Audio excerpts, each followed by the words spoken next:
Imagine going to sleep in a world that makes sense. You live in a great city with towering palaces, busy markets, and ships arriving daily from distant lands. There are laws, trade routes, writing, art, and diplomacy. Your civilization has stood for centuries. Your grandparents lived in this city, and you expect your grandchildren will too. The world feels permanent, solid, eternal. Now imagine waking up 50 years later. The palaces are burned, the markets are empty, the ships don't come anymore, the trade routes have gone silent. Cities that held tens of thousands now shelter a few hundred survivors picking through ruins. The writing systems your scribes spent lifetimes mastering, forgotten, the art destroyed, the diplomacy irrelevant because there's nobody left to negotiate with. This isn't a hypothetical.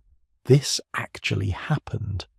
Around 1177 BC, within the span of a single human lifetime, nearly every major civilization in the Eastern Mediterranean collapsed.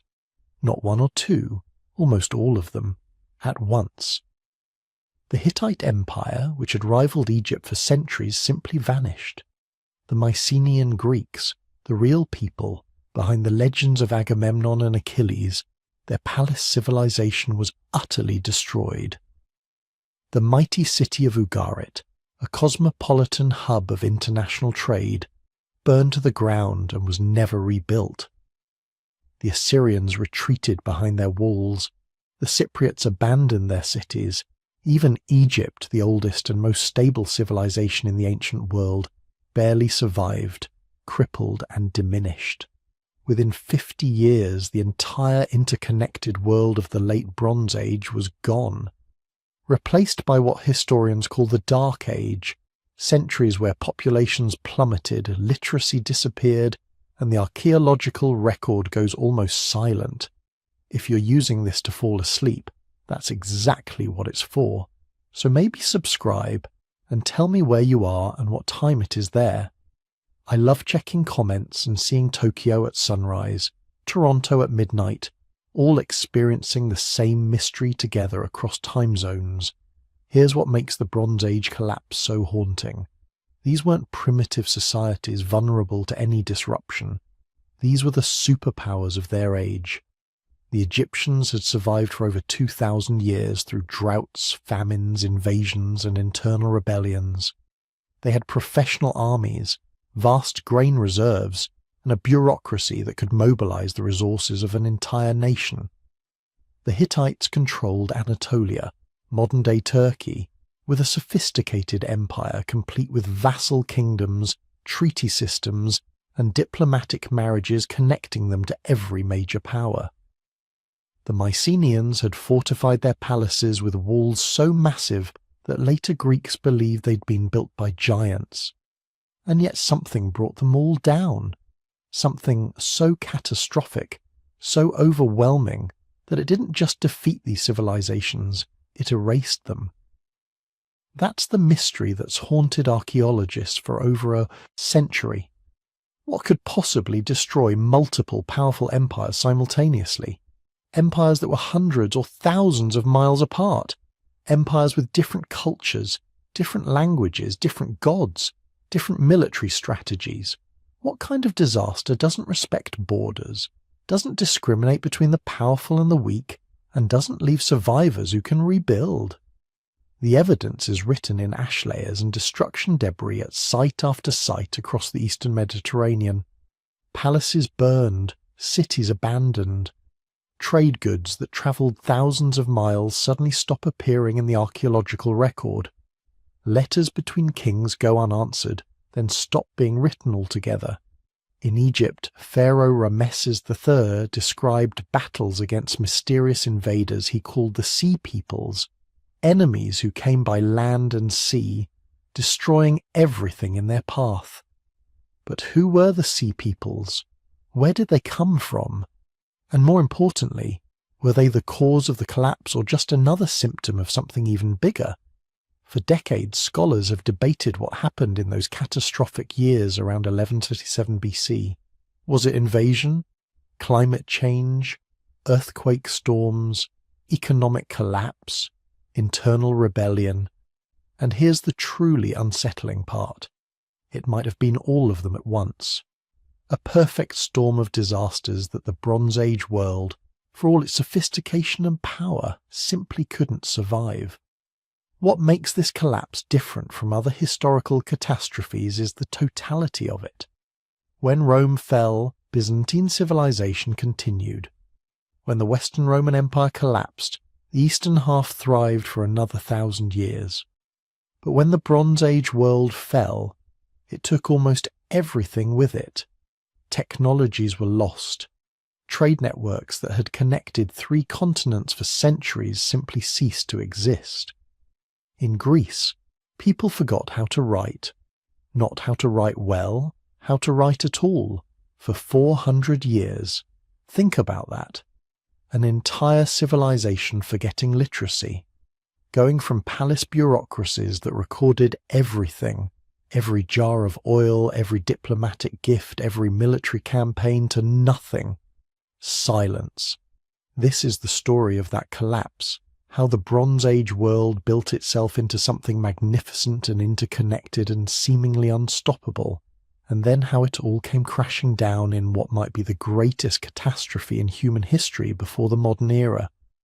We'll walk through the glittering cities before the fall, meet the people who lived through the collapse, and examine the evidence they left behind in ruins and desperate letters, and the archaeological record of destruction. And we'll ask the question that still echoes across 3,000 years. Could it happen again? Picture this. It's 1250 BC, and you're standing on a hilltop overlooking the Mediterranean Sea. Below you, the harbour is packed with ships, Egyptian vessels with their distinctive curved hulls and single square sails, Mycenaean galleys, bristling with oars, Cypriot merchant ships sitting low in the water, heavy with copper ingots, ships from places whose names we've barely recovered, Ugarit, Tyre, Byblos, carrying goods that have travelled thousands of miles through networks so sophisticated they won't be matched again for over 1,000 years. This isn't just trade. This is the culmination of 300 years of unprecedented international cooperation. The Late Bronze Age isn't just another period of ancient history.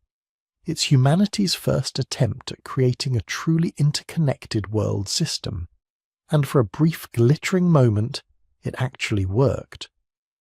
The Late Bronze Age, roughly 1500 to 1200 BC, represents something that hadn't existed before and wouldn't exist again for millennia.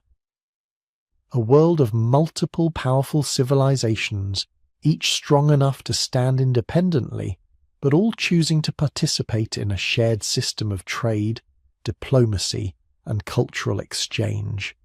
It was complicated, fragile, and utterly dependent on every piece functioning correctly, which, as we'll see, was exactly the problem.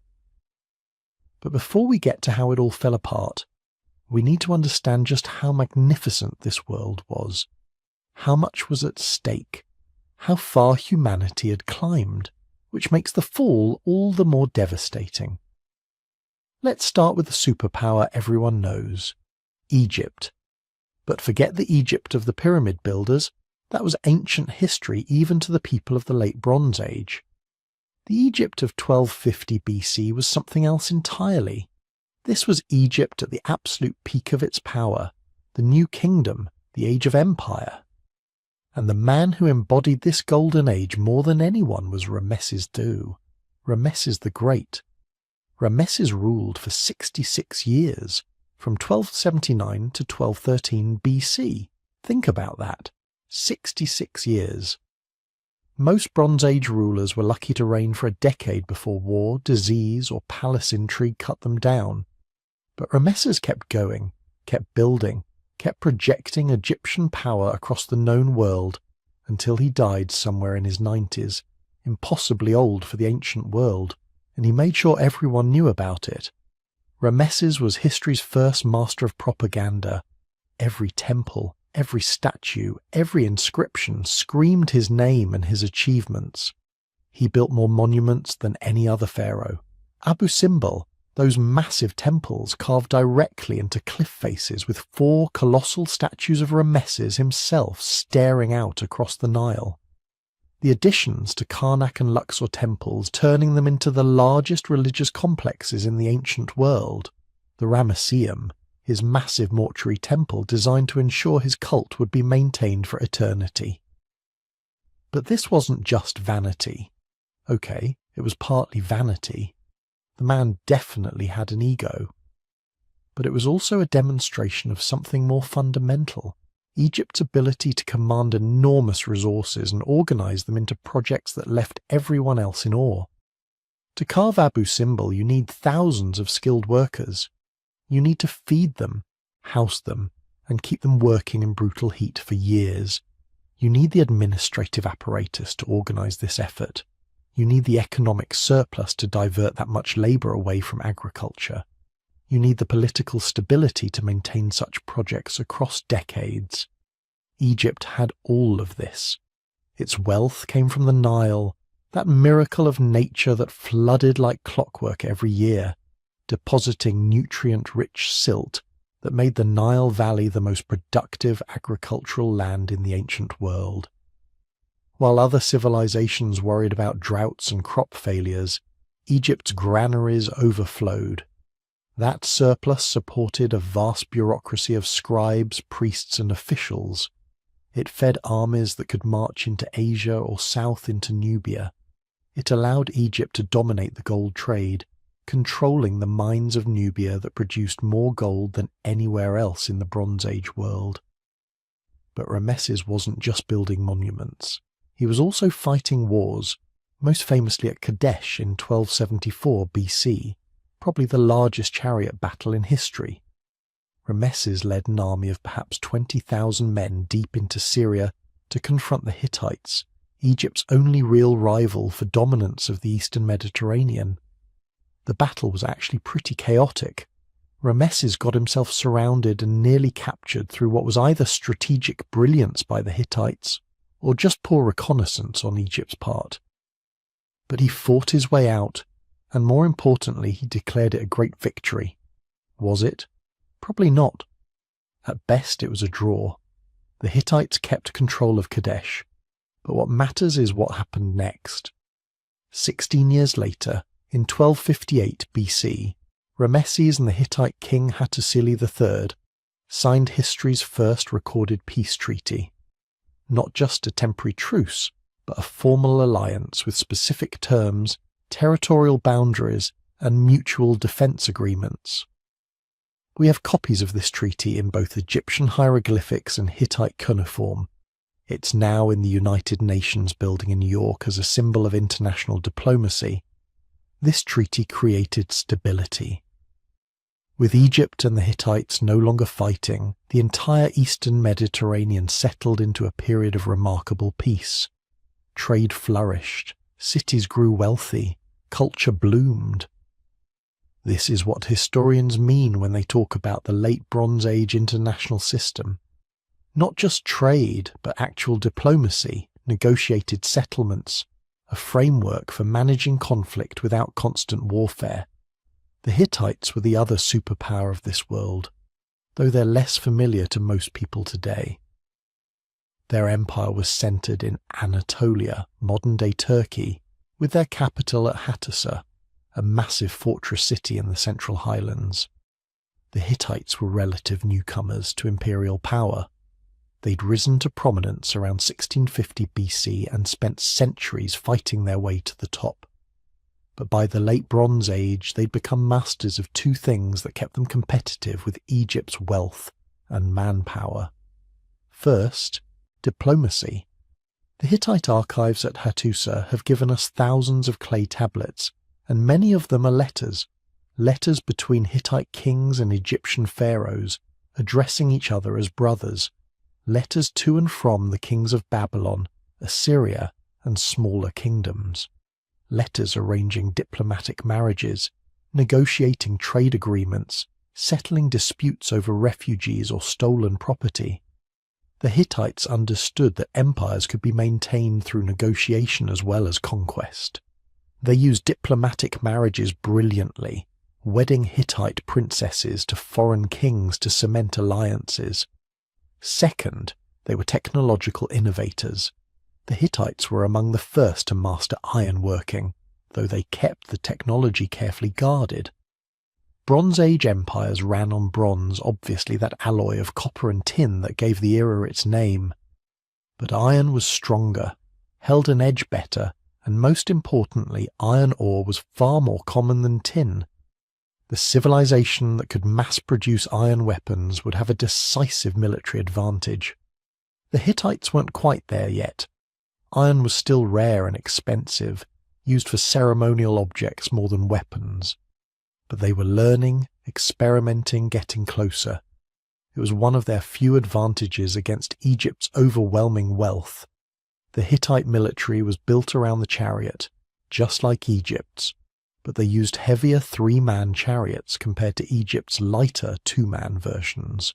Driver, warrior, and shield-bearer working as a coordinated unit.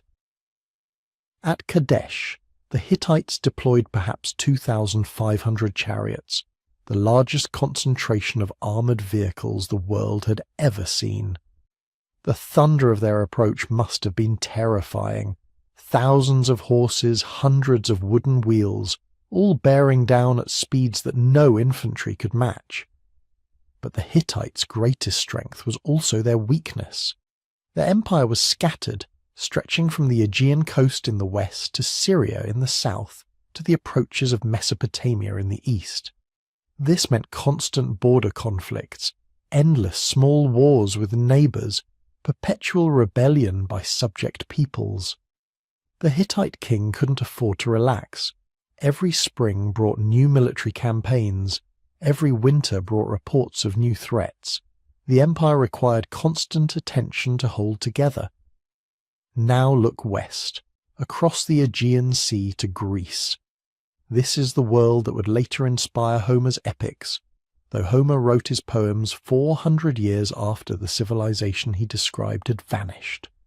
The Mycenaean civilization, named after Mycenae, the most powerful of the Greek palatial centres. The Mycenaeans weren't a unified empire. They were a collection of independent kingdoms, each centred on a massive fortified palace. Mycenae, ruled by the family that tradition said produced Agamemnon. Pylos in the southwest, whose Linear B tablets give us detailed records of Bronze Age administration. Tiryns with its Cyclopean walls. Thebes. Athens, though it was just one centre among many at this point, not the dominant city it would become centuries later. These weren't the classical Greeks who would later develop philosophy and democracy. The Mycenaeans were warrior kings ruling from palace fortresses, commanding societies organised for war and trade. Their palaces were administrative centres that controlled every aspect of the economy. We know this because they left records in Linear B, an early form of Greek that wasn't deciphered until 1952. And these records are fascinating. They're not literature or history. They're inventories, tax records, and administrative notes. Lists of bronze weapons stored in palace armories, records of textile production quotas for different workshops, distributions of grain rations to workers, counts of sheep and goats controlled by the palace.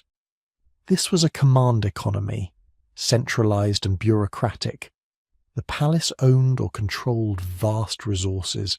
It organized production, collected taxes, and redistributed goods. It employed specialized craftsmen, perfume makers, weaponsmiths, chariot builders, gold workers. It maintained fleets of ships for trade and warfare. It mobilized armies for conquest or defense. But the Mycenaeans were also traders, sending their distinctive pottery across the Mediterranean. Mycenaean pots show up in Egypt, Cyprus, the Levant, and throughout the Aegean. They were looking for metals, especially tin for bronze production, since Greece didn't have local tin sources. They traded olive oil, wine, and manufactured goods for the raw materials their civilization needed. The archaeology shows us a culture obsessed with warfare and status. Mycenaean elite burials contain magnificent weapons, gold death masks, and bronze armour. Their palace walls are covered with frescoes showing military parades, boar hunts, and combat. This was a society where warrior prowess defined your place in the hierarchy. Later Greek legends about heroes like Achilles and Ajax probably preserve some memory of this warrior culture, even if the specific stories were invented or heavily embellished. And if you believe the legends, around 1250 BC, these Mycenaean kingdoms united for the greatest military expedition of the Bronze Age, the Trojan War. Did it really happen? That's debated. There was definitely a city at Troy, and it was definitely destroyed by warfare around 1200 BC. Whether this was actually a massive Greek expedition, or just local warfare that later got embellished into an epic, we can't say for certain. But the fact that the legend persisted suggests that Mycenaean Greece was capable of organising major overseas military campaigns. Now shift east to Mesopotamia, the land between the rivers, the Tigris and Euphrates. This is where civilization itself had begun, where the world's first cities rose 3,000 years before our Bronze Age peak. By 1250 BC, Mesopotamia was divided between several powers, none quite as dominant as Egypt or the Hittites, but all major players in the international system. Babylon in the south was ancient even then, a city with over 1,000 years of history. The Babylon of this era was wealthy and cultured, controlled by the Kassite dynasty. Babylonian scribes were the intellectuals of the Bronze Age world, preserving and developing astronomy, mathematics, and literature. The Babylonian language was the diplomatic lingua franca. Even Egyptian pharaohs and Hittite kings wrote to each other in Babylonian cuneiform. Further north, Assyria was rising. The Middle Assyrian period saw Assyria transform from a regional power into something more threatening. Assyrian kings were aggressively expansionist, pushing west toward the Mediterranean and south into Babylonia. Their military was becoming the most feared in the Near East, pioneering siege warfare techniques and systematic brutality against conquered peoples. But they weren't yet the empire they'd become. That was still a few centuries away. For now, they were just one more power competing for resources and territory. Between these major empires lay dozens of smaller kingdoms and city-states, each playing their own delicate political game.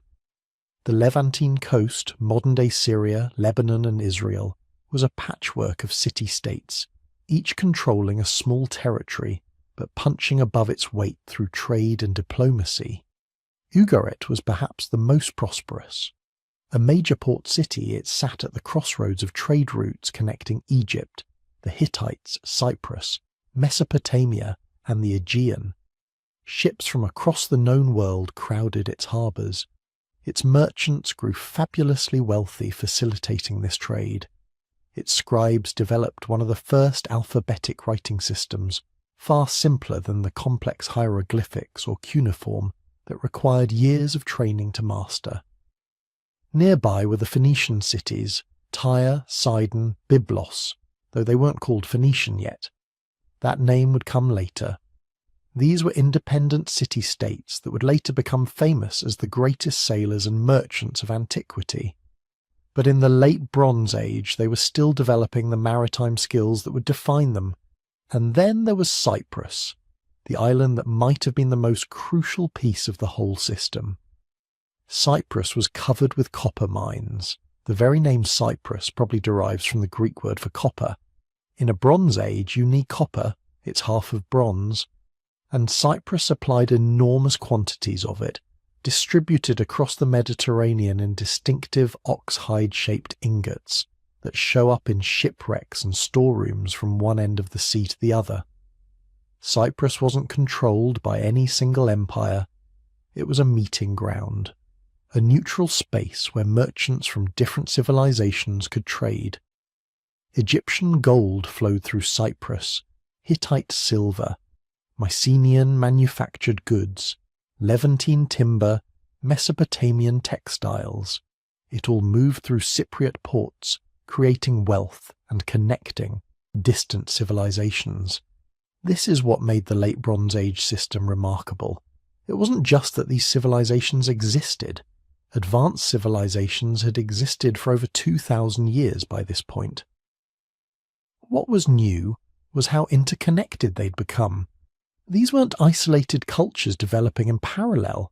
They were actively trading, communicating, learning from each other. Royal letters show us kings addressing each other as brothers or father and son, depending on relative status. They sent each other gifts.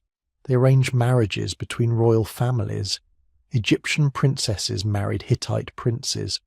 Babylonian princesses went to Egypt. These weren't love marriages. They were diplomatic tools, cementing alliances and ensuring peace. But they also created real connections. When a Babylonian princess went to Egypt, she brought her household with her. Servants, scribes, craftsmen, her own little piece of Babylonia transplanted to the Egyptian court.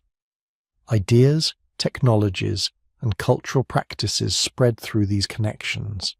Egyptian doctors used Mesopotamian medical texts. Hittite scribes copied Babylonian literature. Mycenaean craftsmen imitated Egyptian artistic styles. Trade networks moved more than goods. They moved knowledge. A tin trader travelling from Mesopotamia to the Aegean would pass through dozens of cities, each with its own innovations, its own discoveries. He'd carry stories, techniques, information. The Late Bronze Age world was experiencing a kind of slow-motion information revolution, where knowledge could spread across thousands of miles through personal contact and written correspondence. The wealth this generated was staggering. Egypt's temples were covered in gold. Hittite kings had access to iron. Mycenaean palaces stored vast quantities of bronze weapons and luxury goods. Ugarit's merchants owned fleets of ships and overseas properties. This wasn't just subsistence. This was wealth that could support art, literature, monumental architecture, standing armies, and bureaucracies. But underneath all this glittering prosperity was a fundamental fragility. The system worked because all the pieces worked. Cyprus supplied copper, trade routes stayed open, harvests came in, pirates stayed manageable, border wars remained limited, peace treaties held. The entire international system was like a house of cards, magnificent and impressive, but one strong wind could bring it all down. And unknown to the people living in this golden age, that wind was already beginning to blow. The world of 1250 BC seemed eternal to those living in it. How could Egypt fall? It had stood for 2,000 years. How could the Hittite Empire collapse? It commanded the most powerful military in the Near East. How could the trade networks that had enriched the Mediterranean for 3 centuries suddenly cease? They couldn't imagine the answer. But within 2 generations, every single one of these civilizations would be fighting for survival, and most of them would lose. Picture a merchant in Ugarit sometime around 1210 BC. He's standing on the docks watching ships come in from Cyprus, from Egypt, from the Aegean Islands. The harbour is still busy, goods are still moving, the palace scribes are still recording transactions on clay tablets just like they have for centuries. Everything looks normal, but if you know where to look, if you're paying attention to the small details, you can see the cracks forming. The ships aren't as numerous as they were 5 years ago.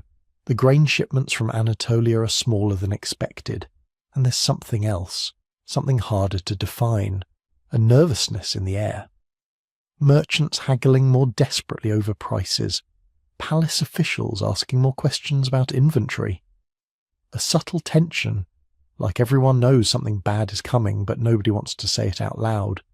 This is how collapse begins. Not with a bang, not with armies appearing over the horizon, but with small disruptions, missing shipments, delayed caravans, prices slowly climbing, things that individually seem manageable but collectively signal that something fundamental is breaking down. The first sign was the weather. Though people at the time wouldn't have understood it in modern terms, the climate was changing. We know this now because trees remember everything.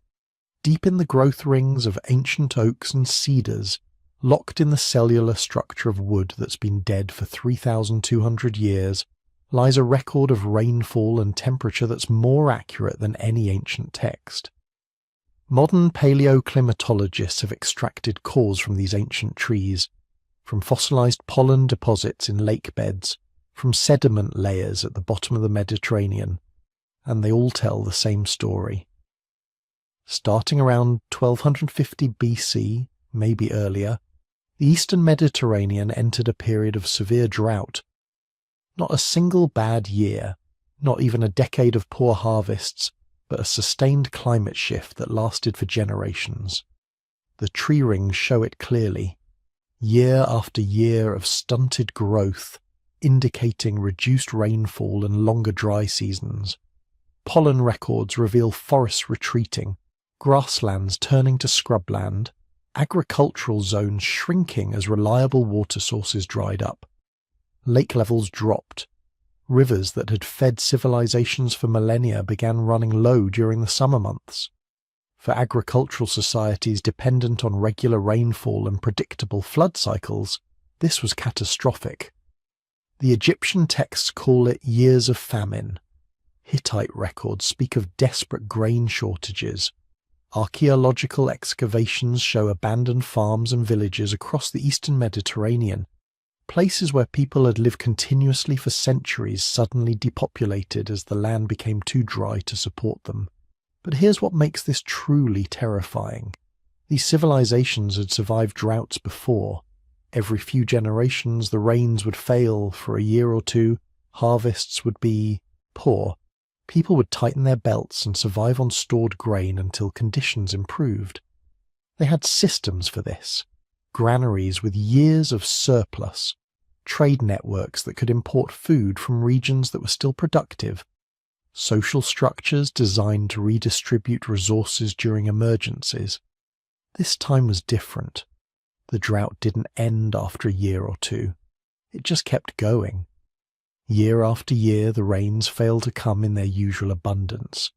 Harvests were consistently below normal, and slowly, relentlessly, those carefully maintained grain reserves began to run out.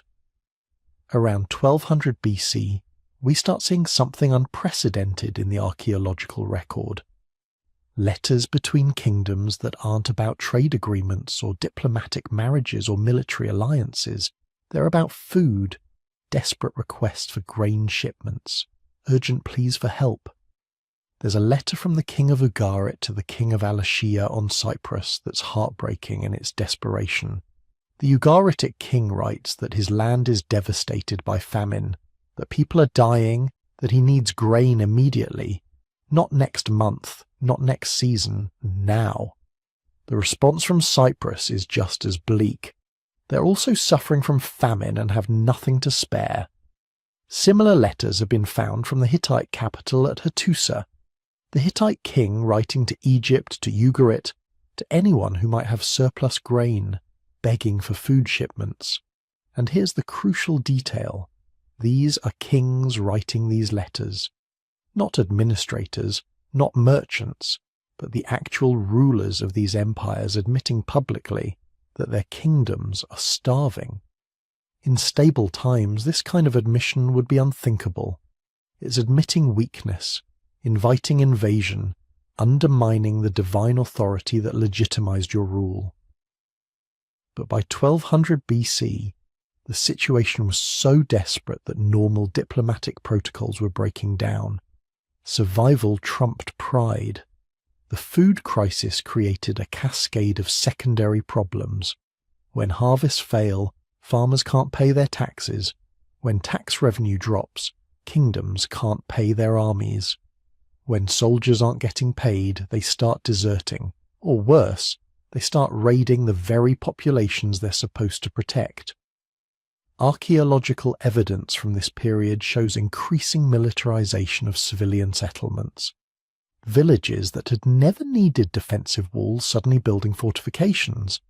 towns constructing granaries inside protective compounds, as if they expected to be attacked by their own countrymen. We see evidence of peasant revolts spreading across the Hittite Empire, entire regions refusing to pay tribute, declaring independence from central authority. The Hittite kings responded with military force, but here's the problem. The same drought that was destroying the empire's agricultural base was also making it impossible to feed large armies in the field. Suppressing revolts became increasingly difficult when your soldiers were themselves on the edge of starvation. The economic strain was compounded by another crisis, one that's less obvious but equally devastating. The tin was disappearing.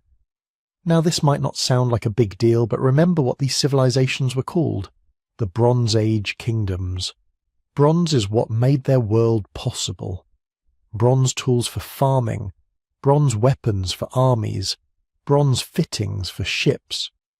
Without bronze, their entire technological infrastructure would collapse. But bronze isn't a natural material. It's an alloy, copper mixed with tin in specific proportions. And while copper was relatively abundant around the Mediterranean, tin was not. The major tin sources were far away, in Afghanistan, in Cornwall in Britain, possibly in Central Asia. Getting tin required maintaining trade routes that stretch for thousands of miles, crossing multiple kingdoms, travelling through territories controlled by dozens of different groups. These trade routes were the arteries of Bronze Age civilization. As long as they functioned, tin flowed to the copper-rich regions of Cyprus and Anatolia, bronze production continued, and the kingdoms remained strong. But trade routes are fragile things. They depend on political stability, on maintained roads and protected harbours, on trust between merchants and kingdoms, on the kind of predictable peace that allows valuable commodities to move safely across vast distances. Around 1200 BC, the archaeological evidence shows tin supplies becoming erratic. Bronze becomes more expensive. We start seeing evidence of bronze being recycled, old tools melted down to make new ones. Some regions begin producing lower quality bronze with less tin content. Others switch to iron, though the technology is still primitive and the weapons inferior. The exact reason for the tin shortage remains mysterious. Maybe the distant mines were disrupted by their own climate crises or political upheavals. Maybe the overland routes through Central Asia became unsafe. Maybe the maritime trade networks that connected the Mediterranean to the Atlantic were breaking down. Whatever the cause, the effect was clear. The fundamental material that gave these civilizations their name and their power was becoming scarce. This created a vicious cycle. Kingdoms desperate for tin became more aggressive, more willing to raid their neighbours' stockpiles. Competition for resources increased tensions. Increased tensions made trade more dangerous. More dangerous trade meant fewer merchants willing to make long journeys, which further restricted tin supply, which increased desperation, which increased conflict. The interconnectedness that had made Bronze Age civilization so prosperous was now accelerating its collapse. These kingdoms had spent centuries building a system where each region specialized in what it did best. Egypt grew grain. Cyprus mined copper. The Levantine cities like Ugarit and Byblos served as trade intermediaries. The Hittites controlled the routes to Central Asian tin. The Mycenaean Greeks provided maritime transport and manufactured luxury goods. In good times, this specialization created prosperity beyond anything possible in isolation. Each kingdom could focus on its comparative advantage, trading its surplus for necessities it couldn't produce efficiently itself. The whole system was greater than the sum of its parts, but specialization creates dependency. When Egypt's grain production failed due to drought, suddenly kingdoms that had stopped maintaining their own agricultural capacity were starving. When tin supplies were disrupted, kingdoms that had dismantled their own metallurgical traditions couldn't produce bronze. When trade routes became unsafe, Coastal cities that had abandoned subsistence farming in favour of commerce found themselves with nothing to trade and no way to feed their populations. The system had become so interconnected that a disruption anywhere could cascade into crisis everywhere. And by 1200 BC, disruptions were occurring everywhere simultaneously. Internal political instability was making everything worse. The Hittite Empire, which had been one of the great powers for centuries, was fracturing. Succession disputes were becoming violent. Regional governors were asserting independence. The last few Hittite kings seemed to have spent most of their time trying to hold their own empire together, rather than dealing with external threats. Egyptian texts from this period show similar strains. The end of the 19th dynasty and beginning of the 20th was marked by political chaos. Multiple claimants to the throne, periods where it's unclear who actually controlled the government, references to corruption, to officials enriching themselves while the kingdom struggled, to a breakdown in the administrative systems that had made Egypt the most stable kingdom in the ancient world. When the central authority weakens, local strongmen rise, and local strongmen tend to look out for their own interests rather than the collective good. Archaeological evidence shows regions hoarding resources, refusing to share surpluses even when neighbouring areas were starving. The social contract that held these kingdoms together was breaking down. We can see it in the changing tone of diplomatic letters. Earlier correspondence between Bronze Age kingdoms is formal, respectful, following established protocols that had been refined over centuries. Kings call each other brother, emphasize their shared interests, resolve disputes through negotiation and careful diplomacy. By 1200 BC, the letters become more desperate, more accusatory. Kings blaming each other for the breakdown in trade, demands rather than requests, threats replacing diplomatic niceties. One Hittite king writes to a Syrian vassal in terms that sound more like a gangster demanding protection money than a legitimate monarch communicating with a subordinate. The facade of civilization was cracking, but nobody seemed to understand that they were watching their entire world approach a cliff edge. Each kingdom thought its problems were local, temporary, manageable. They kept trying to solve problems with the same tools that had worked for centuries. Send a military expedition to suppress revolts, import grain from neighbouring kingdoms, increase taxes to fund the army, strengthen border fortifications, all reasonable responses to crisis, all things that had worked before. But this time, these solutions weren't working, because the problems weren't temporary disruptions in an otherwise stable system. They were symptoms of the system itself breaking down. The merchants watching ships in Ugarit's harbour around 1210 BC couldn't have known they were living through the last normal years. Within a generation, that harbour would be empty, the palace would be burned, the city would be abandoned forever. Within a generation, half the Bronze Age kingdoms would simply cease to exist. But in 1210 BC, they just saw worrying signs: fewer ships, higher prices, unsettling rumours from distant kingdoms, problems that seemed serious but solvable. Nobody imagined that everything was about to fall apart. Nobody ever does. The tremors were getting stronger, the cracks were spreading, and then, somewhere over the northern horizon, something appeared that would transform these slow-building stresses into catastrophic collapse. The Sea Peoples were coming. But before we get to them, we need to understand one more thing about these early warning signs.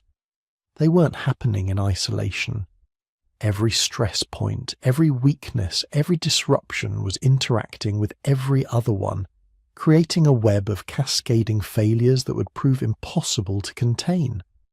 The climate was changing, the food was running out, the trade networks were failing, the political systems were breaking down, and the social cohesion that held everything together was dissolving. These civilizations had survived crises before, survived wars and droughts and internal conflicts, but they'd never faced everything at once. And they'd never faced it at a time when their interdependence had made them so vulnerable to systemic collapse. The Bronze Age world was about to discover that sometimes, when everything goes wrong simultaneously, even the greatest civilizations in history can fall. They came from the sea. That's all anyone knew for certain. Ships by the hundreds, maybe thousands, appearing on the horizon like a storm system rolling in from the north. Warriors with unfamiliar weapons, speaking unknown languages, burning everything they touched. The Egyptians called them the Sea Peoples, but that wasn't really a name. It was an admission of ignorance. They had no idea who these people were, where they came from, or what they wanted. They just knew that everywhere the Sea Peoples went, civilizations died. The first detailed description comes from the mortuary temple of Rameses III at Medinet Habu, carved into stone around 1177 BC. The inscription reads like something from an apocalyptic nightmare. The foreign countries made a conspiracy in their islands. All at once the lands were removed and scattered in the fray. No land could stand before their arms. Hatti, Koda, Karkemish, Azawa, and Alashia were cut off at one time. Think about that for a moment. The Egyptian scribe is listing off kingdoms and city-states that had existed for centuries, some for over 1,000 years, and he's saying they were all destroyed simultaneously, cut off in a single wave of violence, not conquered and absorbed, not defeated and vassalized, but completely annihilated. The language suggests total destruction, the kind where cities burn to the ground and populations disappear from the historical record. But who were these destroyers? The Egyptian records actually give us names, lots of them. The Peliset, the Cheka, the Shekelesh, the Denyen, and the Weshesh.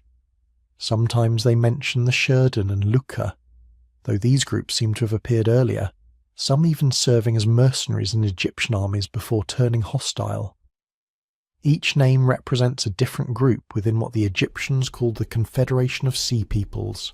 Not one unified nation, but multiple distinct cultures and ethnicities who somehow came together in a coordinated wave of destruction that swept across the entire eastern Mediterranean. Modern historians have spent decades trying to match these Egyptian names to known cultures. The Peliset are probably the Philistines, who would later settle in coastal Palestine and become famous enemies of the biblical Israelites. The Shekelesh might be early Sicilians, the Sherden could be Sardinians, which would explain the distinctive horned helmets they wear in Egyptian depictions, remarkably similar to Bronze Age artifacts found in Sardinia. The Denyen might be related to the Greeks mentioned in Homer, possibly refugees from the collapsing Mycenaean civilization. But these identifications are all educated guesses based on linguistic similarities and archaeological correlations. The truth is, we're not certain about any of them. The Sea Peoples might as well have appeared from nowhere, and in some ways they did. The walls of Medinet Habu provide our best visual evidence of what these people looked like and how they fought. The reliefs are incredibly detailed, carved by Egyptian artists who had clearly seen the Sea Peoples up close, probably interviewed prisoners and examined captured equipment. The images show warriors who look distinctly different from Egyptians, different from Hittites, different from anyone the Egyptians had fought before. Some wear horned helmets or elaborate feathered headdresses. Others fight bareheaded, with long hair and beards in styles unknown in Egypt. Their weapons are equally distinctive. Long swords, different from the curved Kopesh blades favoured by Egyptians. Circular shields, smaller and more manoeuvrable than the large rectangular. Shields of Egyptian infantry. Spears designed for throwing, not just thrusting. But the most striking images show their ships. Dozens of vessels carved into the temple walls, showing what might be the first major naval battle in recorded history. The ships have high prows and sterns decorated with bird heads, probably swans or geese.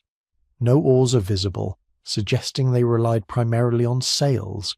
This is strange because most Mediterranean warships of the period used oars for better maneuverability in battle. Sailing ships are faster over long distances but harder to control in close combat. The fact that the Sea Peoples used them suggests they were designed for something else. Long-range voyages, migration. These weren't just warships. They were transport vessels capable of carrying entire families and all their possessions across hundreds of miles of open ocean. And that detail changes everything, because it suggests the Sea Peoples weren't just raiders. They were refugees, or maybe both simultaneously. Displaced populations fleeing some disaster in their homelands, desperate enough to attack one of the most powerful empires in the ancient world. The reliefs at Medinet Habu actually show this. Among the warriors, you can see women and children in ox carts, household goods piled high, everything you'd expect from people who had abandoned their homes forever. These weren't professional soldiers launching a calculated campaign of conquest.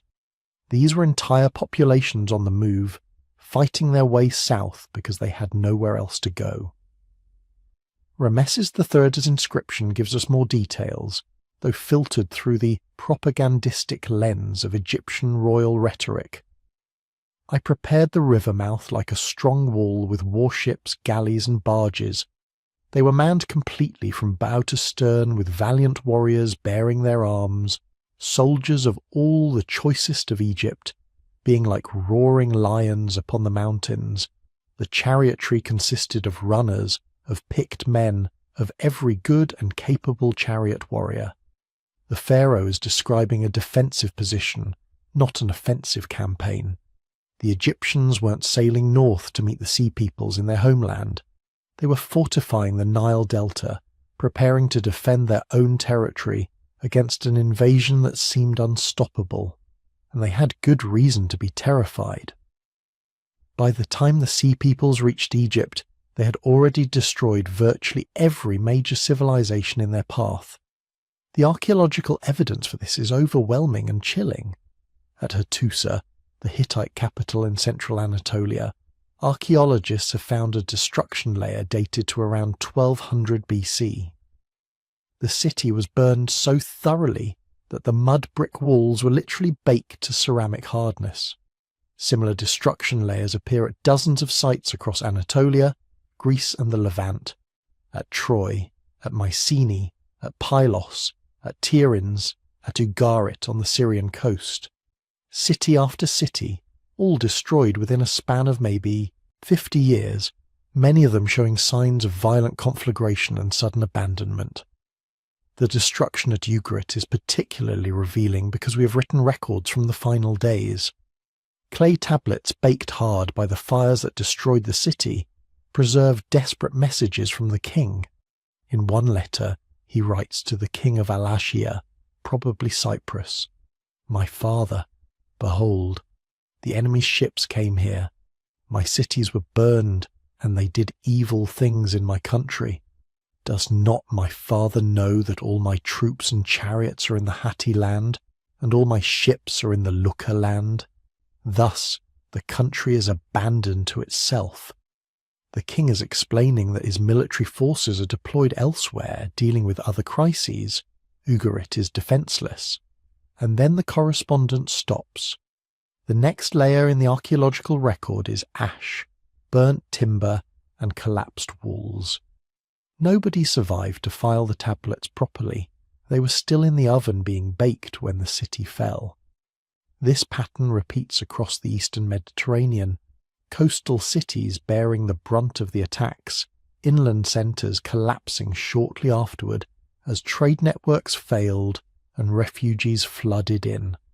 The destruction wasn't random. It followed the trade routes, targeted the wealthier cities, and showed a sophisticated understanding of Mediterranean geography. Whoever the Sea Peoples were, they knew exactly where they were going and what they were looking for. But what were they looking for?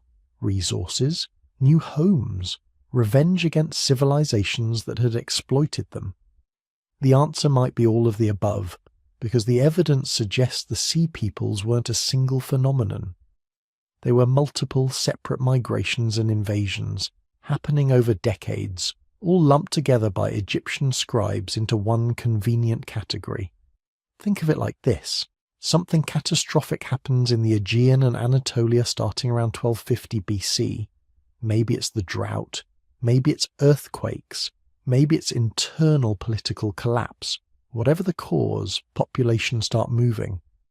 The first groups to leave might have been genuine raiders, warriors and their families fleeing collapsing kingdoms, trying to carve out new territories through force. They hit the wealthy coastal cities of the Levant, places like Ugarit and Byblos, and overwhelmed them through surprise and superior tactics. But their success triggered more migrations. As word spread that the old powers were weak, that cities could be taken and wealth seized, more groups joined the movement. Opportunists, pirates, mercenary bands, all of them heading south along the coast, following the trail of destruction. And behind them came the real refugees, farmers and craftsmen and merchants whose homes had been destroyed by the first wave, who had no choice but to follow the warriors south, hoping to find safety or at least survival in new lands. By the time this confederation reached Egypt, it was a massive heterogeneous force. Multiple ethnic groups with different languages and cultures, united only by desperation and the momentum of their movement. The Egyptian reliefs capture this diversity. Warriors with different helmets, different weapons, different styles of dress, all fighting side by side against the Egyptian defenders. Some of them might not have even wanted to attack Egypt. They might have just been caught up in a migration flow they couldn't escape, pushed south by populations behind them, unable to stop or turn back. But Rameses III did something remarkable. He stopped them. The details are carved into those temple walls at Medinet Habu.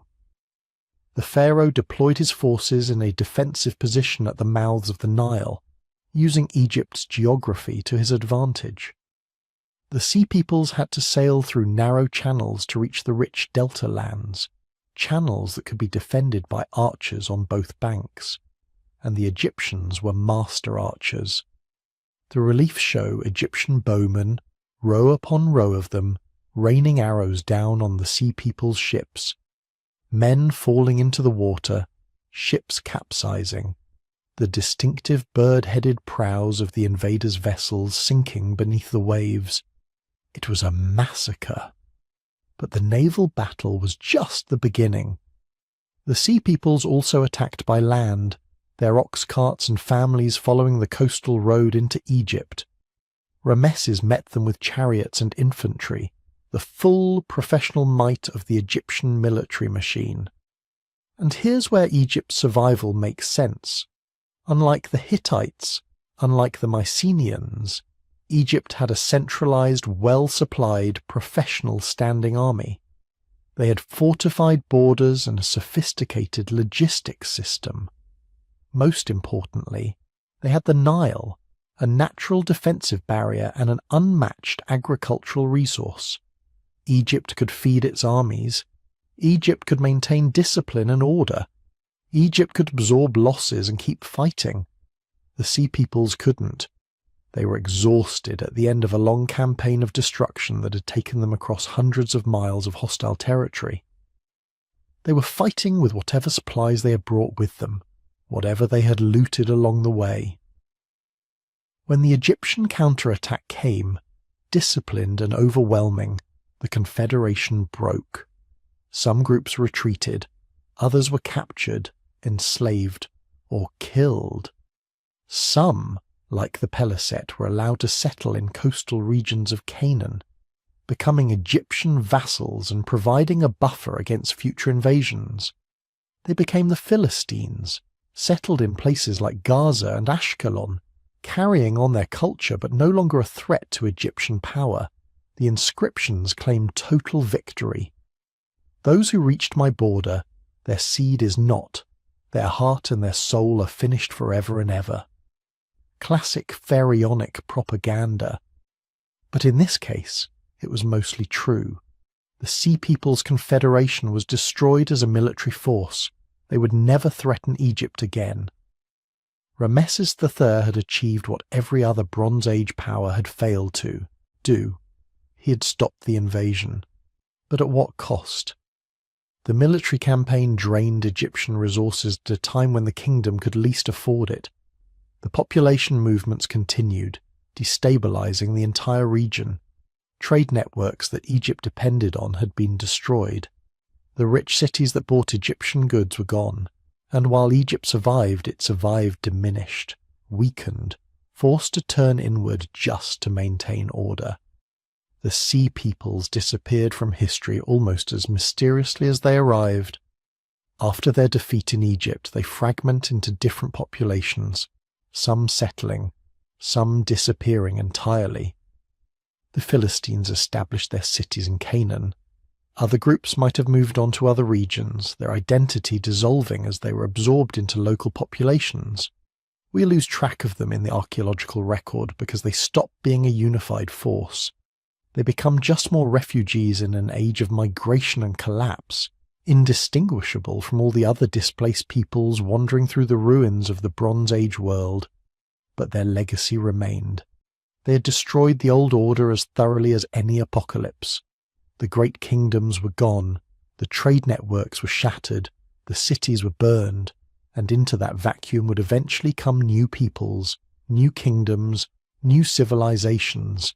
The Phoenicians, the Israelites, the Aramaeans, eventually the Assyrians, the Babylonians, the Persians, and the Greeks. The world the Sea Peoples destroyed would never come back. What rose from its ashes would be something entirely different.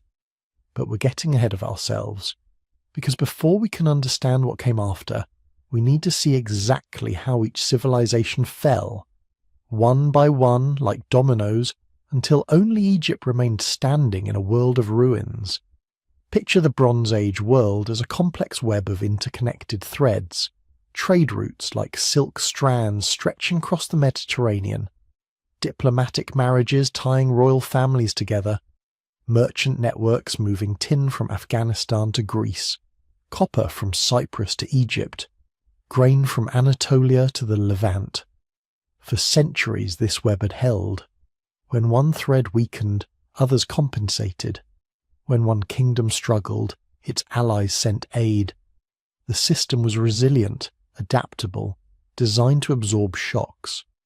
But resilience has limits, and what happened around 1200 BC wasn't a single shock.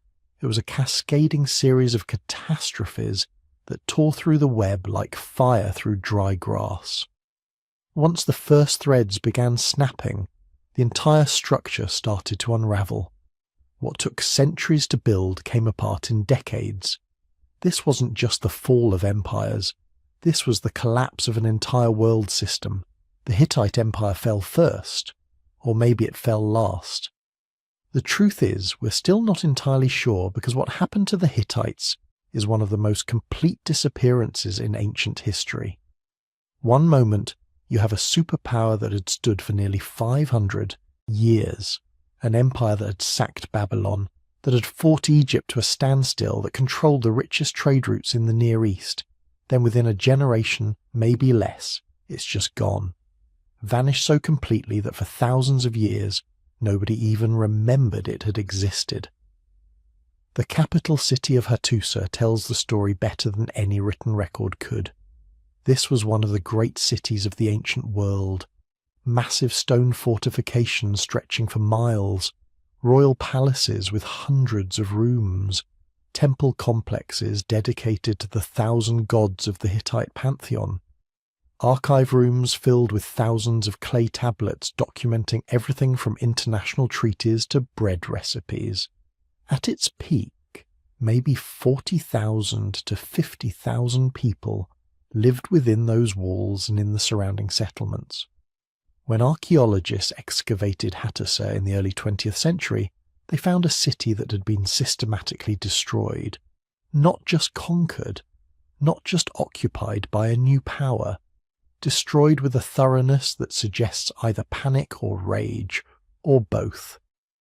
The destruction layers show evidence of intense fires that burned hot enough to vitrify mud bricks, turning them into something like glass. Administrative buildings were gutted, the great temples burned, the royal archives were deliberately smashed, thousands of tablets shattered, as if someone wanted to erase every record, every memory of what the Hittites had been. But here's what makes the Hittite collapse so eerie. There are no bodies, no mass graves, no evidence of a siege, no arrowheads embedded in walls, no battering ram damage on the gates.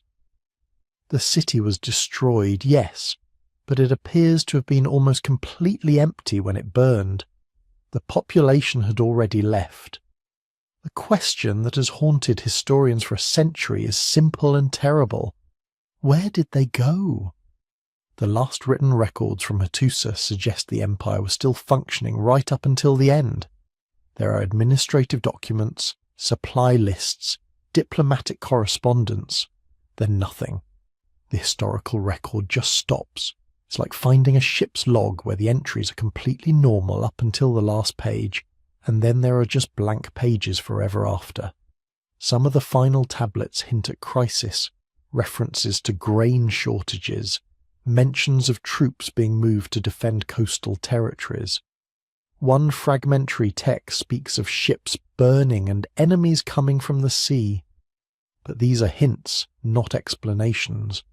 Whatever happened, it happened fast enough that the bureaucracy didn't have time to process it. The great machine of empire was still churning out administrative documents even as the empire itself was dying. Within a generation, the entire Hittite heartland was depopulated, not conquered by another power, not absorbed into a new empire, just abandoned, empty. Archaeological surveys show that settlements across central Anatolia were left vacant. Some were never reoccupied. The sophisticated hierarchical society that had required cities, palaces, and professional administrators to function had simply ceased to exist. The survivors, whoever they were, had scattered into small villages or migrated elsewhere, reverting to simpler ways of life that left almost no archaeological trace. Meanwhile, across the Aegean Sea, the Mycenaean world was dying its own death. But unlike the Hittites, whose collapse remains mysterious, the Mycenaean fall left clear evidence. It just doesn't tell a coherent story. The great palace centres of Bronze Age Greece, the places that later Greek poets would remember as the kingdoms of Agamemnon, Nestor and Odysseus, they fell one by one like dominoes. But they didn't all fall at the same time, and they didn't all fall the same way. Pylos in the southwest went first, destroyed around 1180 BC by fire so intense that clay tablets in the archives were baked hard, accidentally preserving administrative records that would otherwise have crumbled to dust. Those final tablets are haunting documents, supply lists for bronze workers, preparations for some kind of coastal defence, orders for rowers to be sent to places whose names we can no longer identify. Then the fire came, and the palace and everyone in it were consumed. Mycenae itself, the greatest of the palace centres, the fortress home of the High King in later legend, survived a bit longer. The massive fortification walls that later Greeks would call Cyclopean, built by giants because no human could move such enormous stones, those walls were hurriedly expanded around 1200 BC. Someone was expecting an attack. Someone was preparing for siege. Underground cisterns were constructed to ensure water supply if the city was cut off. The defences were strengthened at enormous cost in labour and resources. It didn't help. Around 1150 BC, perhaps later, the palace at Mycenae burned. The destruction was thorough. Like at Pylos, like at Hattusa, the great halls were gutted by fire. The administrative quarters destroyed. But unlike the Hittite capital, Mycenae didn't empty completely. The lower town remained occupied, but the people living there were different, poorer, simpler. The palace economy that had supported professional administrators, scribes, artists, and craftsmen was gone. Linear B writing, the syllabic script that Mycenaean bureaucrats had used to manage their kingdoms, disappeared from use. The knowledge of how to read and write was lost. For 400 years, Greece would be illiterate. This is what archaeologists call the Greek Dark Ages, but dark isn't really the right word. It wasn't that life stopped. People still farmed. They still raised families. They still told stories around fires at night, stories that would eventually become the Iliad and the Odyssey. But the complexity was gone. The sophisticated administrative systems, the long-distance trade networks, the monumental architecture, the specialized craftsmen who could make elaborate frescoes and delicate gold jewelry, all of it just stopped. Population estimates for Greece dropped by maybe 75% between the end of the Bronze Age and the depths of the Dark Ages. Some of that was death, surely, war, famine, disease. But much of it was migration and dispersal. Without the palace centres to organise and support large populations, people scattered into small villages and farmsteads, sustainable communities that could survive without external trade or centralised administration. Farther east, the collapse was playing out in real time, and we have the letters to prove it. The kingdom of Ugarit on the Syrian coast has given archaeologists something unique, a snapshot of the final moments. Ugarit was a wealthy port city, a trading hub where merchants from Egypt, Cyprus, Anatolia and the Levant met to exchange goods and news. It was also a literate society that kept extensive records on clay tablets. When the city fell around 1185 BC, those tablets were buried and preserved. The final letters from Ugarit's king are desperate. One tablet, apparently never sent, is addressed to the king of Alashia, probably Cyprus. My father, behold, the enemy ships came here. My cities were burned, and they did evil things in my country. Does not my father know that all my troops and chariots are in the Hittite country, and all my ships are in the land of Lucca? Thus the country is abandoned to itself. May my father know it. Now the 7 ships of the enemy that came here inflicted much damage upon us. 7 ships. Just 7. Think about that. The king of a major Bronze Age power is writing about 7 enemy ships as if they represent a civilization-ending threat.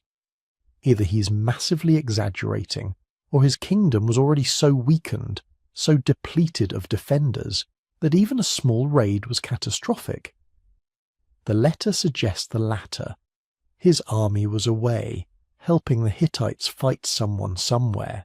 His navy was deployed elsewhere. The kingdom was defenceless.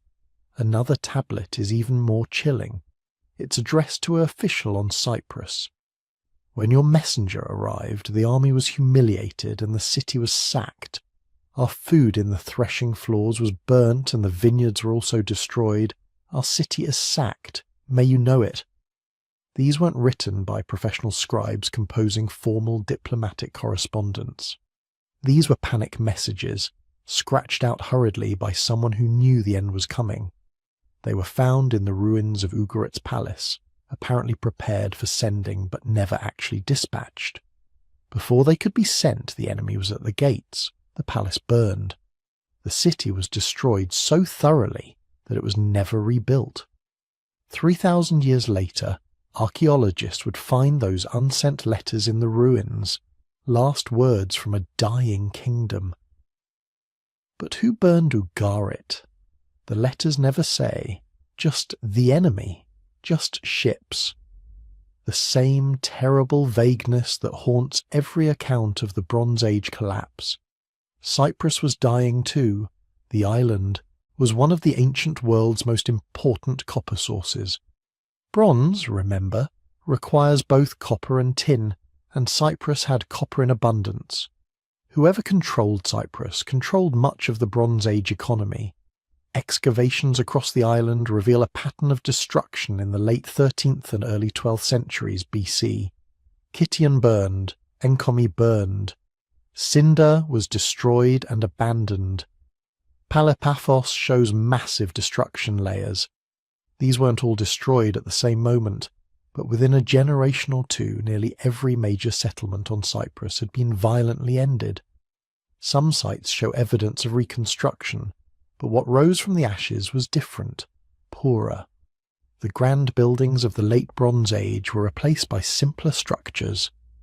Foreign pottery begins appearing in the archaeological record, Mycenaean Greek styles, suggesting refugees or migrants from the Greek mainland. The old Cypriot kingdoms, whatever they had been, were gone. The island fragmented into smaller, less centralized communities. The Kassite dynasty of Babylon, which had ruled for over 400 years, fell to Elamite invaders around 1155 BC. This was after decades of increasing pressure from outside forces and internal instability. The great power that had once rivaled Egypt was reduced to a shadow. Babylonia would survive, but it would take centuries to recover its former glory. Along the Levantine coast, city after city fell. Hazor in Canaan, one of the largest Bronze Age cities, was destroyed in a massive conflagration. Lachish burned, Megiddo burned, Ashkelon burned.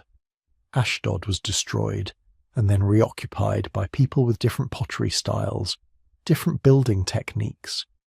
The archaeological record suggests newcomers, but who they were and where they came from remains hotly debated.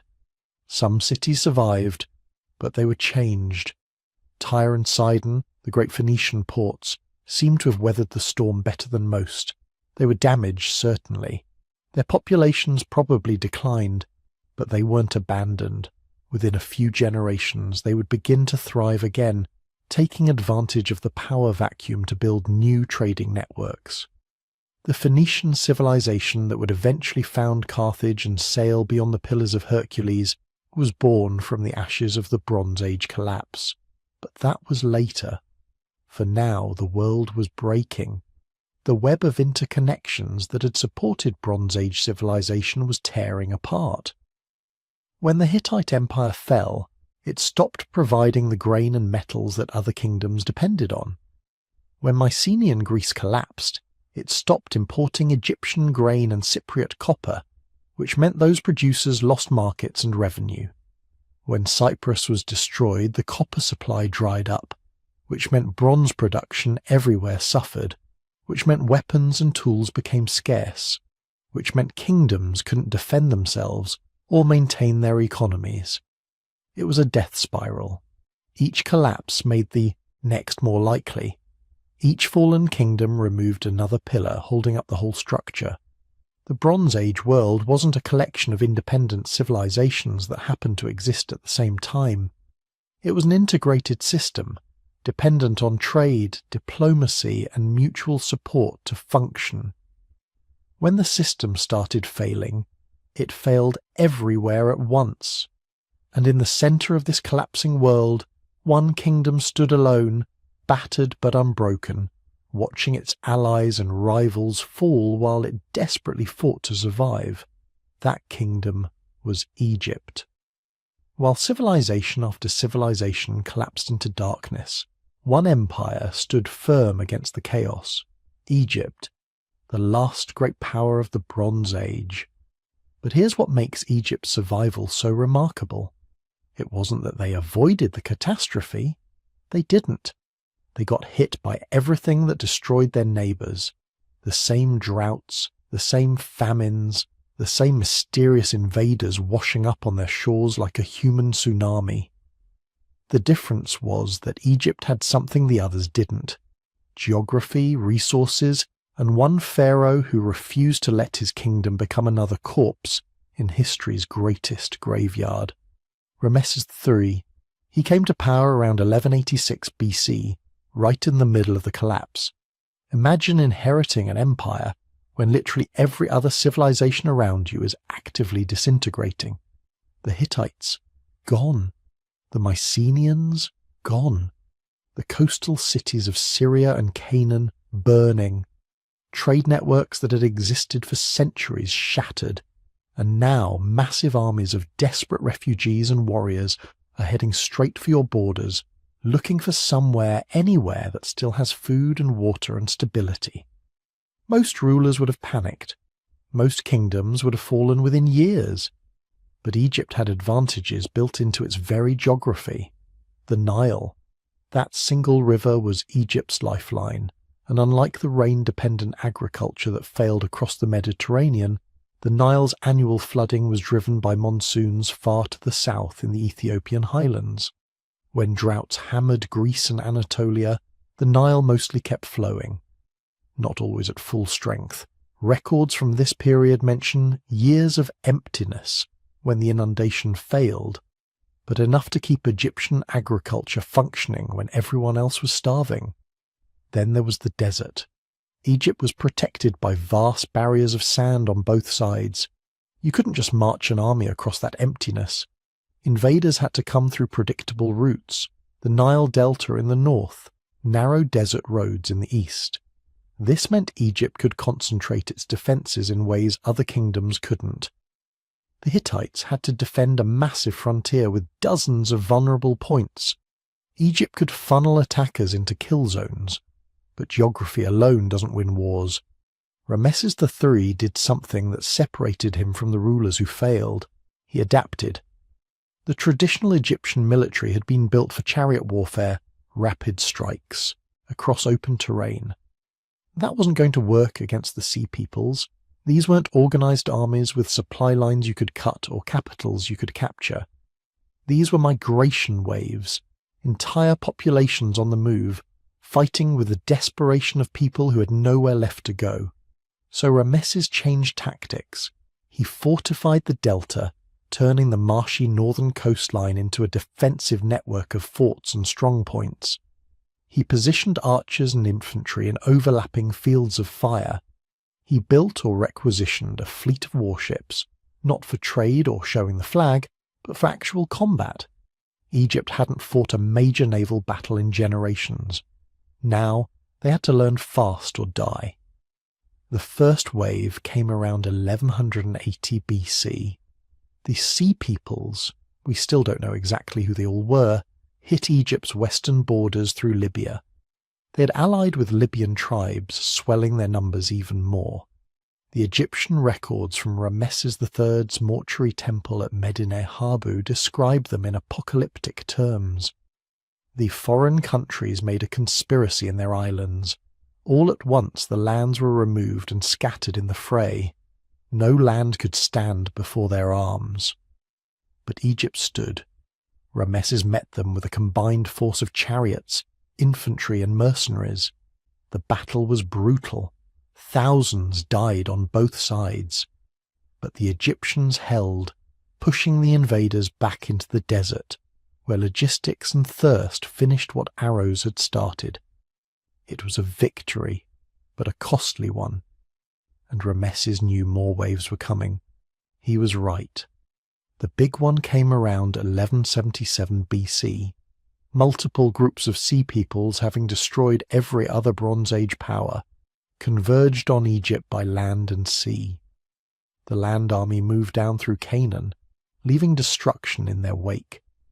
The maritime force, hundreds of ships packed with warriors and their families, sailed toward the Nile Delta. This wasn't a raid. This was an invasion. A desperate attempt by people who had burned through every other option to take the last functioning civilization left standing. Rameses III prepared for the fight of his life. He positioned his land forces to meet the overland invasion in southern Canaan, blocking the coastal roads before the Sea Peoples could reach Egyptian territory proper. Meanwhile, he gathered his fleet in the Nile Delta's waterways and prepared for a naval battle unlike anything Egypt had ever fought. The battle itself has gone down as one of the most decisive naval engagements in ancient history. The Egyptian accounts, carved in stone and painted on temple walls, show it in vivid detail. Rameses positioned his ships in the narrow channels where the Nile emptied into the Mediterranean. The Sea People's vessels, loaded with warriors and supplies, sailed straight into the trap. Egyptian archers on the ships and lining the shores unleashed volley after volley. The Sea People's ships designed for Mediterranean sailing couldn't maneuver in the tight waters. They became floating targets. The artwork shows Egyptian soldiers raining arrows down on enemy vessels. Sea People's warriors falling into the water, weighed down by their armor and weapons. Ships capsizing, men drowning in the delta's muddy waters. The Egyptians even used grappling hooks to capsize enemy vessels, dumping their occupants into the river where they could be picked off or captured. It was slaughter, systematic and brutal. The kind of victory that doesn't just defeat an enemy, but breaks their will to fight. On land, Egyptian forces crushed the overland invasion in a series of engagements. The Sea Peoples, already weakened by years of migration and warfare, couldn't break through Egyptian defensive positions. They were exhausted, far from any supply base, fighting an enemy on home territory. The campaign ended with Egyptian victory, but it wasn't total annihilation. That's where things get really interesting.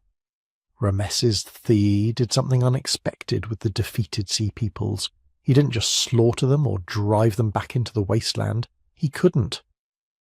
There were too many of them, and Egypt needed soldiers. The long wars had depleted Egyptian manpower. So he made them an offer. Settle in the territories Egypt controlled in Canaan and southern Syria. Serve as garrison troops and mercenaries. Basically, become Egypt's border guards. It was brilliant realpolitik. The Sea Peoples got land and stability, something they'd been fighting for.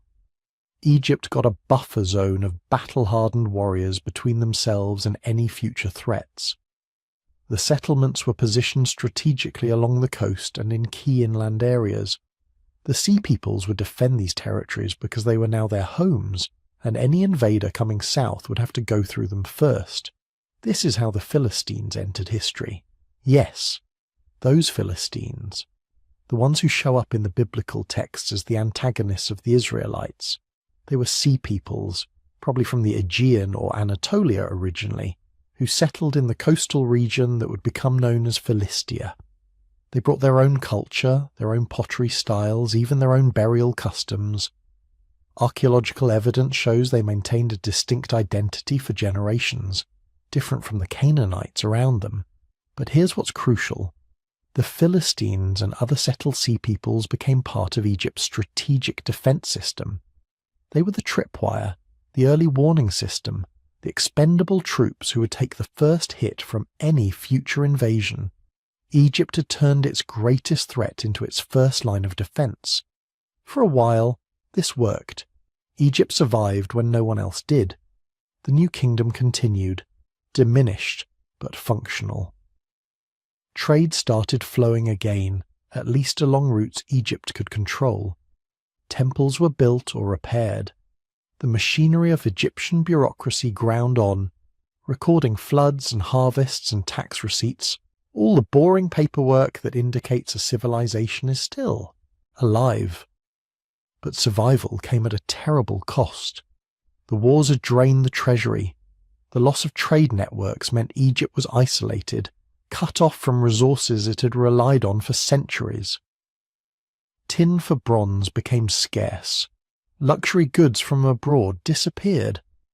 The empire had to turn inward, relying on its own resources in a way it hadn't for generations. More importantly, the social fabric was fraying.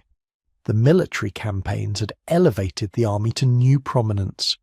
Generals became power brokers. The priesthood, always influential in Egypt, grew even more powerful as people turned to the gods for protection against the chaos beyond the borders.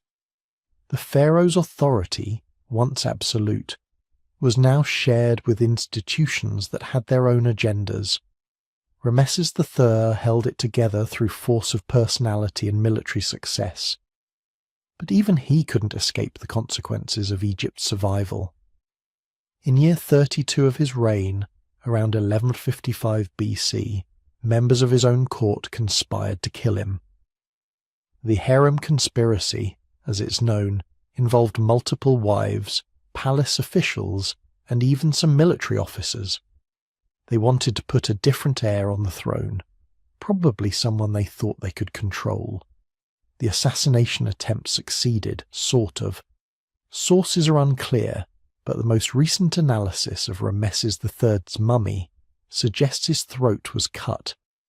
He probably died from the wound, though the conspiracy itself failed. The designated conspirators were caught and executed. The crown prince, Rameses IV, took power and secured his position. But the damage was done. The pharaoh who had saved Egypt from the Sea Peoples, who had stood against the tide that destroyed every other Bronze Age empire, died at the hands of his own courtiers. It was a sign of how unstable things had become. When your own palace isn't safe, when the people closest to the throne are plotting murder, the empire is already in decline no matter how many foreign enemies you've defeated. Rameses IV tried to maintain his father's legacy, but he was fighting a losing battle. Each subsequent pharaoh had less power, less wealth, less authority. The high priests of Amun in Thebes became virtually independent rulers of southern Egypt. The empire began fragmenting into competing power centers, not all at once, not with the dramatic suddenness that destroyed the Hittites or Mycenaeans, but slowly, inevitably, like a stone wearing away under constant water. The irony is brutal. Egypt survived the Bronze Age collapse only to spend the next several centuries declining anyway. They avoided the sudden death that took their neighbours, but couldn't escape the long deteriorating aftermath. The New Kingdom, that period of imperial glory and international dominance, ended around 1077 BC, with Egypt divided between competing dynasties. The next several centuries saw Egypt invaded repeatedly by Libyans, Nubians, Assyrians, eventually Persians and Greeks. The civilization that stood alone, that refused to fall, when everything else did, discovered that survival and recovery are two different things. They had saved themselves from immediate destruction, but couldn't rebuild the interconnected world that had made Bronze Age Egypt wealthy and powerful. That world was gone, shattered beyond repair. Egypt continued, but as a shadow of what it had been. By the time the Iron Age civilizations emerged centuries later, Egypt was no longer the dominant superpower. That role had passed to others, to the Assyrians, then the Persians, eventually the Greeks and Romans. The survivors had survived, but they had not won. They had simply lasted long enough to watch a new world emerge, one where the old certainties of Bronze Age civilization were forgotten myths. But in those desperate years around 1177 BC, none of that future decline was certain.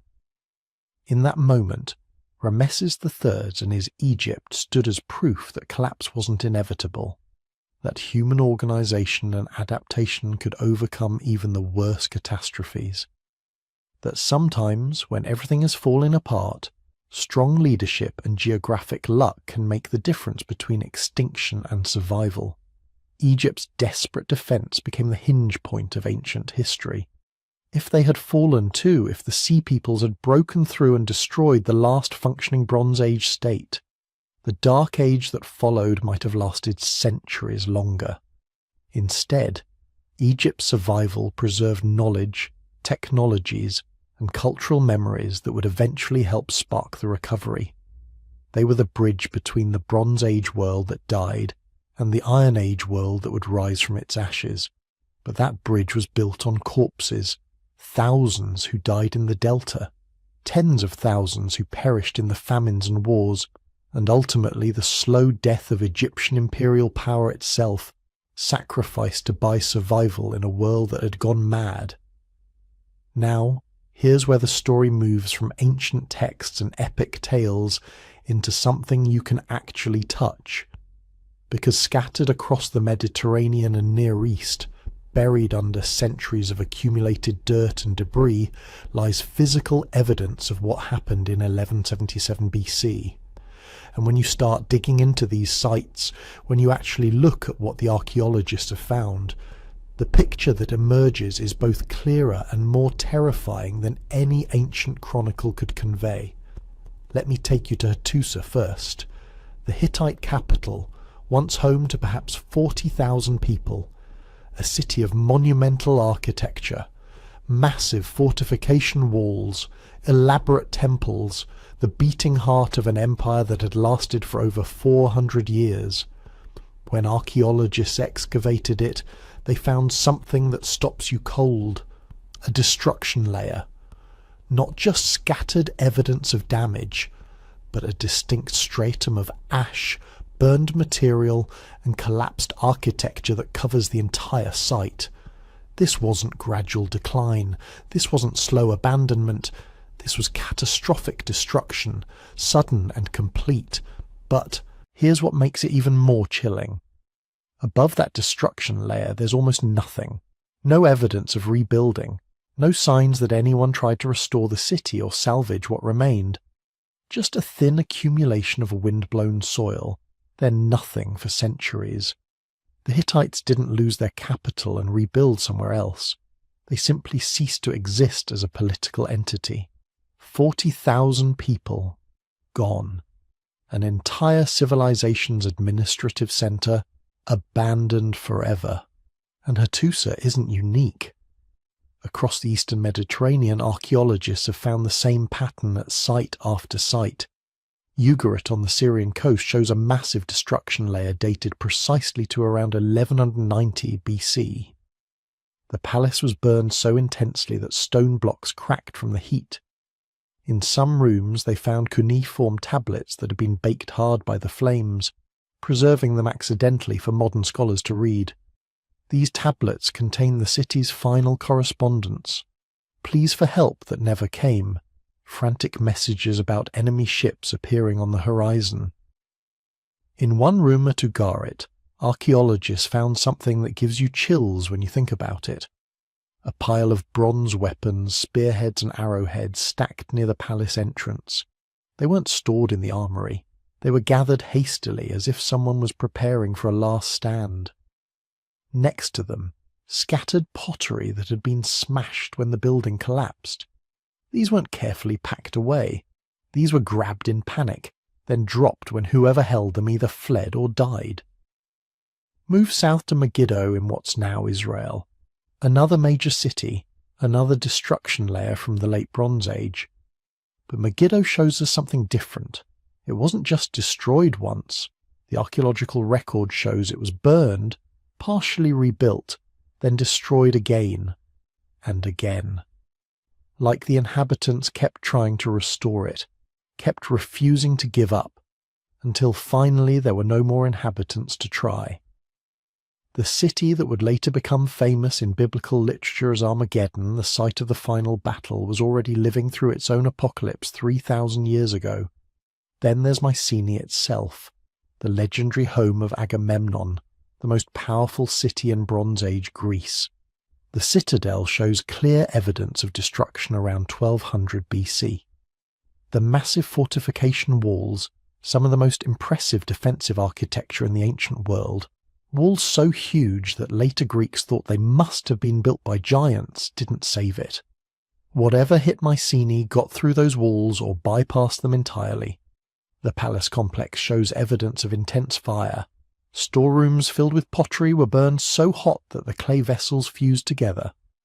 Linear B tablets found in the ruins contain bureaucratic records that just stop, mid-inventory, mid-sentence, as if the scribe simply put down his stylus and ran. Now, here's where it gets archaeologically fascinating. At dozens of these sites, researchers have found hoarded treasures, not in palaces or temples where you'd expect official treasuries, but hidden in private homes, buried under floors, stuffed into walls, concealed in cisterns. These are personal collections, jewellery, silver, bronze tools, hastily buried by people who thought they'd come back for them later. They never did. In Cyprus, at the site of Enkomi, archaeologists found a copper workshop with the furnaces still loaded, ready to be fired. The bronze smith had laid out his moulds, prepared his materials, then abandoned everything. Outside the workshop they found a partially completed bronze statue still in its mould. Whoever was making it never finished, never came back to complete what would have been weeks of careful work. That level of abandonment speaks to panic, to disaster so overwhelming that skilled craftsmen left behind valuable materials and unfinished commissions that would have been worth considerable money. At Troy, the legendary city that may or may not have been destroyed by Greeks in the Trojan War, there's a destruction layer from roughly this period. Troy Sevdame, as archaeologists label it, shows evidence of fire and violent destruction. In the ruins they found human skeletons that were never properly buried, bodies left where they fell. One skeleton was found in a street, crushed under collapsed masonry. Another in a doorway, as if the person was trying to escape when the building came down. These aren't battle casualties that were left temporarily and then retrieved. These are people whose bodies were never recovered, never given proper burial, because there was nobody left to do it. But perhaps the most haunting evidence comes from unfinished meals. At several sites, archaeologists have found cooking pots still on hearths, storage jars with their contents intact, grinding stones with grain still on them. At Tichos Daimaion in Greece, they found a house with a meal laid out on a table. The family had set their places, started eating, then fled. The food was still there when archaeologists excavated it 3,200 years later, carbonized by the fire that consumed the house shortly after they left. Think about what it takes to abandon a meal mid-bite. What kind of threat appears so suddenly, so overwhelmingly that you drop your food and run? Not slowly advancing armies that you can see coming for days, not sieges that develop gradually. This is immediate catastrophe. Now, let's talk about the Amarna letters. These aren't from the destruction itself, but from the decades leading up to it, and they're probably the most extraordinary archaeological find for understanding this period. Found at Akhetaten in Egypt, Akhenaten's short-lived capital, these are diplomatic letters written on clay tablets in Akkadian, the diplomatic language of the Late Bronze Age. Their correspondence between Egyptian pharaohs and rulers across the Near East, and they paint an incredibly detailed picture of how the Bronze Age international system worked. What makes them so valuable is that they're not propaganda. These are working documents, actual letters between rulers discussing trade agreements, marriage alliances, military cooperation, and complaints. The king of Cyprus complains about pirates attacking his ships. The king of Babylon wants more gold from Egypt. Smaller kingdoms beg for military assistance against bandits and raiders. You can read the increasing desperation in the later letters. Pleas for help that become more urgent. Reports of cities under attack. Requests for troops that apparently were never sent. One letter from the king of Al-Ashia, probably Cyprus, is particularly chilling. He tells the pharaoh that his lands have been destroyed, his cities burned, and asks, almost desperately, whether Egypt has suffered similar attacks. You can feel his confusion, his need to understand if this catastrophe is local or part of something larger. The pharaoh apparently never answered, or if he did, that letter doesn't survive. The correspondence just stops, like so much else from this period. Then there are the shipwrecks. The most famous is the Uluburun wreck, discovered off the coast of Turkey in 1982. This ship sank around 1300 BC, about a century before the collapse, and it's like a time capsule of Bronze Age trade. The cargo is staggering in its diversity.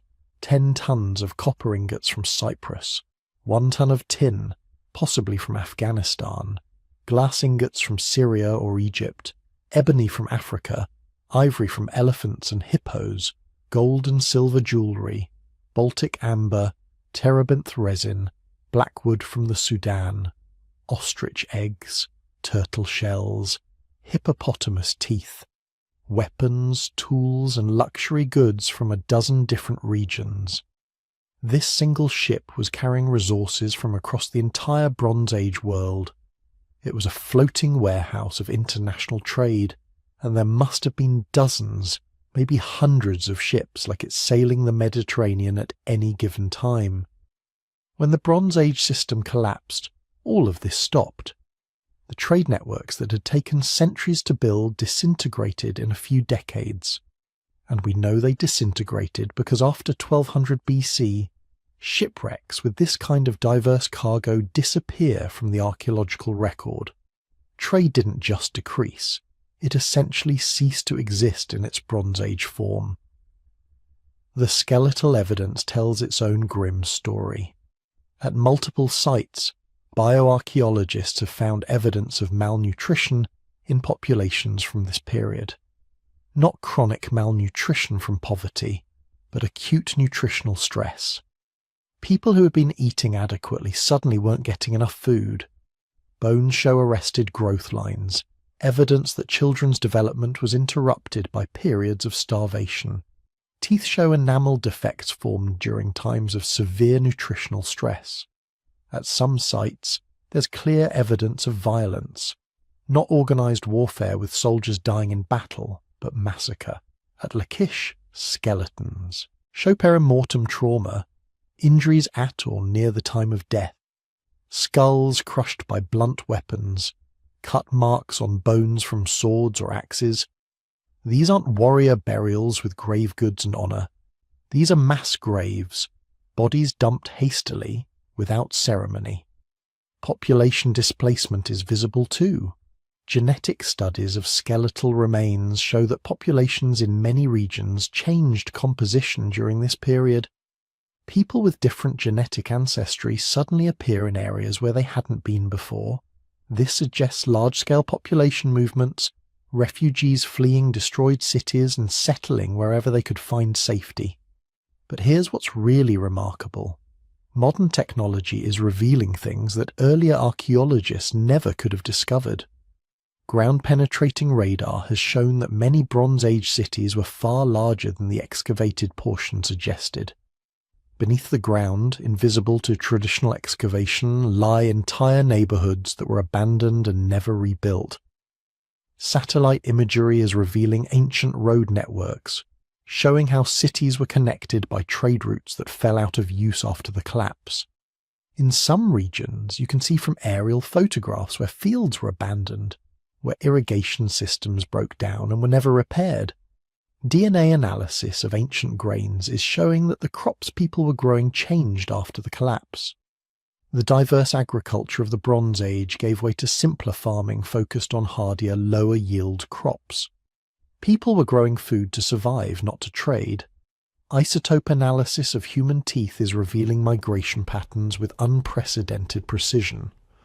By analysing oxygen and strontium isotopes in tooth enamel, researchers can tell where people spent their childhoods, and they're finding that populations became far more mobile during the collapse period.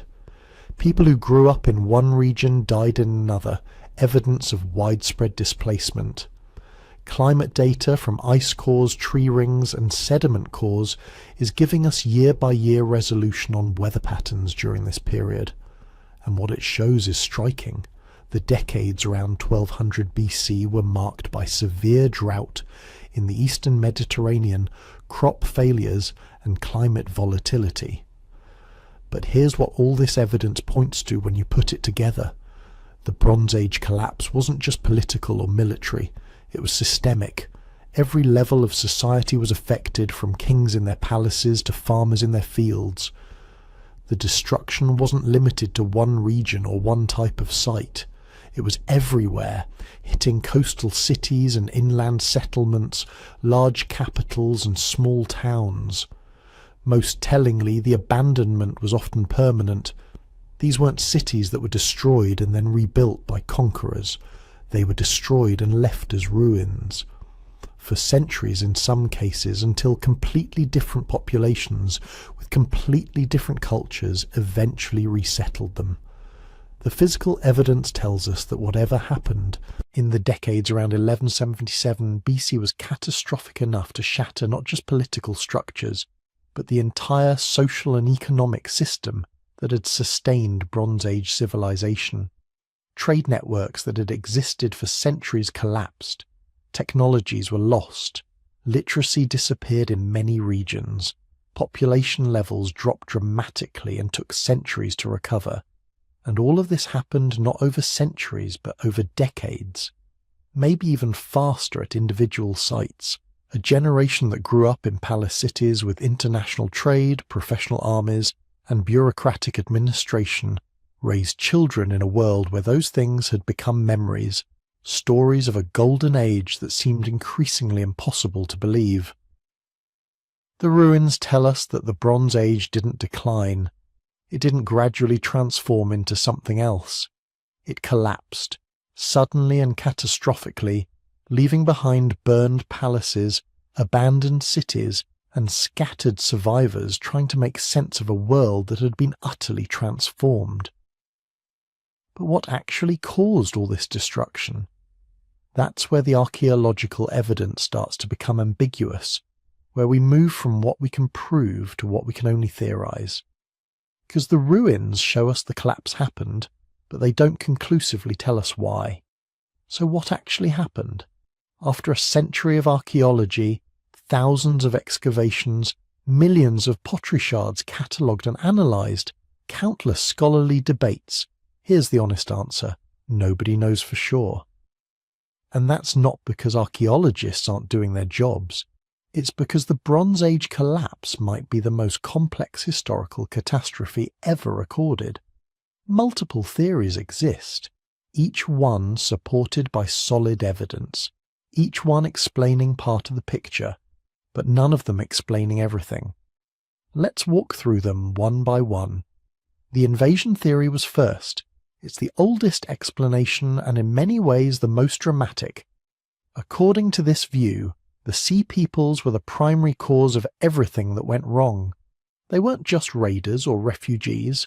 They were a massive invasion force, hundreds of thousands of warriors from somewhere in the Mediterranean or beyond, descending on the civilized world like a plague of locusts. The evidence for this seems compelling at first glance. Nearly every collapsed site shows signs of violent destruction. Fire layers in the archaeological record, scattered weapons, bodies left unburied in the streets, Egyptian inscriptions describing massive battles against foreign invaders. Ramesses III's temple reliefs showing ships full of warriors, ox carts loaded with women and children, the classic signature of a migrating population looking for new lands to conquer. For decades this was the standard explanation. Civilization fell because barbarians invaded. Simple, dramatic, easy to understand. It fit perfectly with how people thought about history in the early 20th century. Civilizations rise. Civilizations get soft and decadent. Barbarians come in and destroy everything. The cycle of history. But dig deeper, and the invasion theory starts developing problems. Big problems. First, who exactly were these Sea Peoples? The Egyptian texts name various groups: the Peliset, the Cheka, the Shekelesh, the Denian, but they never tell us where these people actually came from. Archaeological evidence doesn't help much either. We've never found a Sea People's homeland. No region in the Mediterranean shows the kind of population collapse you'd expect if hundreds of thousands of warriors had suddenly departed. No distinctive pottery style that we can track spreading across the region. No weapons or ship designs unique to the invaders that we can trace back to a point of origin. Second, the timeline doesn't quite work. The destructions weren't simultaneous. They happened over decades, maybe even a century. If this was a single coordinated invasion, you'd expect a much tighter sequence of events. A massive force moving systematically from target to target. Instead, We see sporadic destructions, some cities falling while their neighbours survive, some regions devastated while others nearby show no damage at all. This looks less like a military campaign and more like a cascading collapse, with opportunistic raiding happening amid the chaos. Third, and this is crucial, the invasion theory doesn't explain why the civilizations were so vulnerable in the first place. The Hittite Empire at its peak commanded armies of tens of thousands. They had professional soldiers, sophisticated siege equipment, intelligence networks, fortified cities. How does a bunch of seaborne raiders destroy an empire like that? It's like saying a group of pirates destroyed the United States.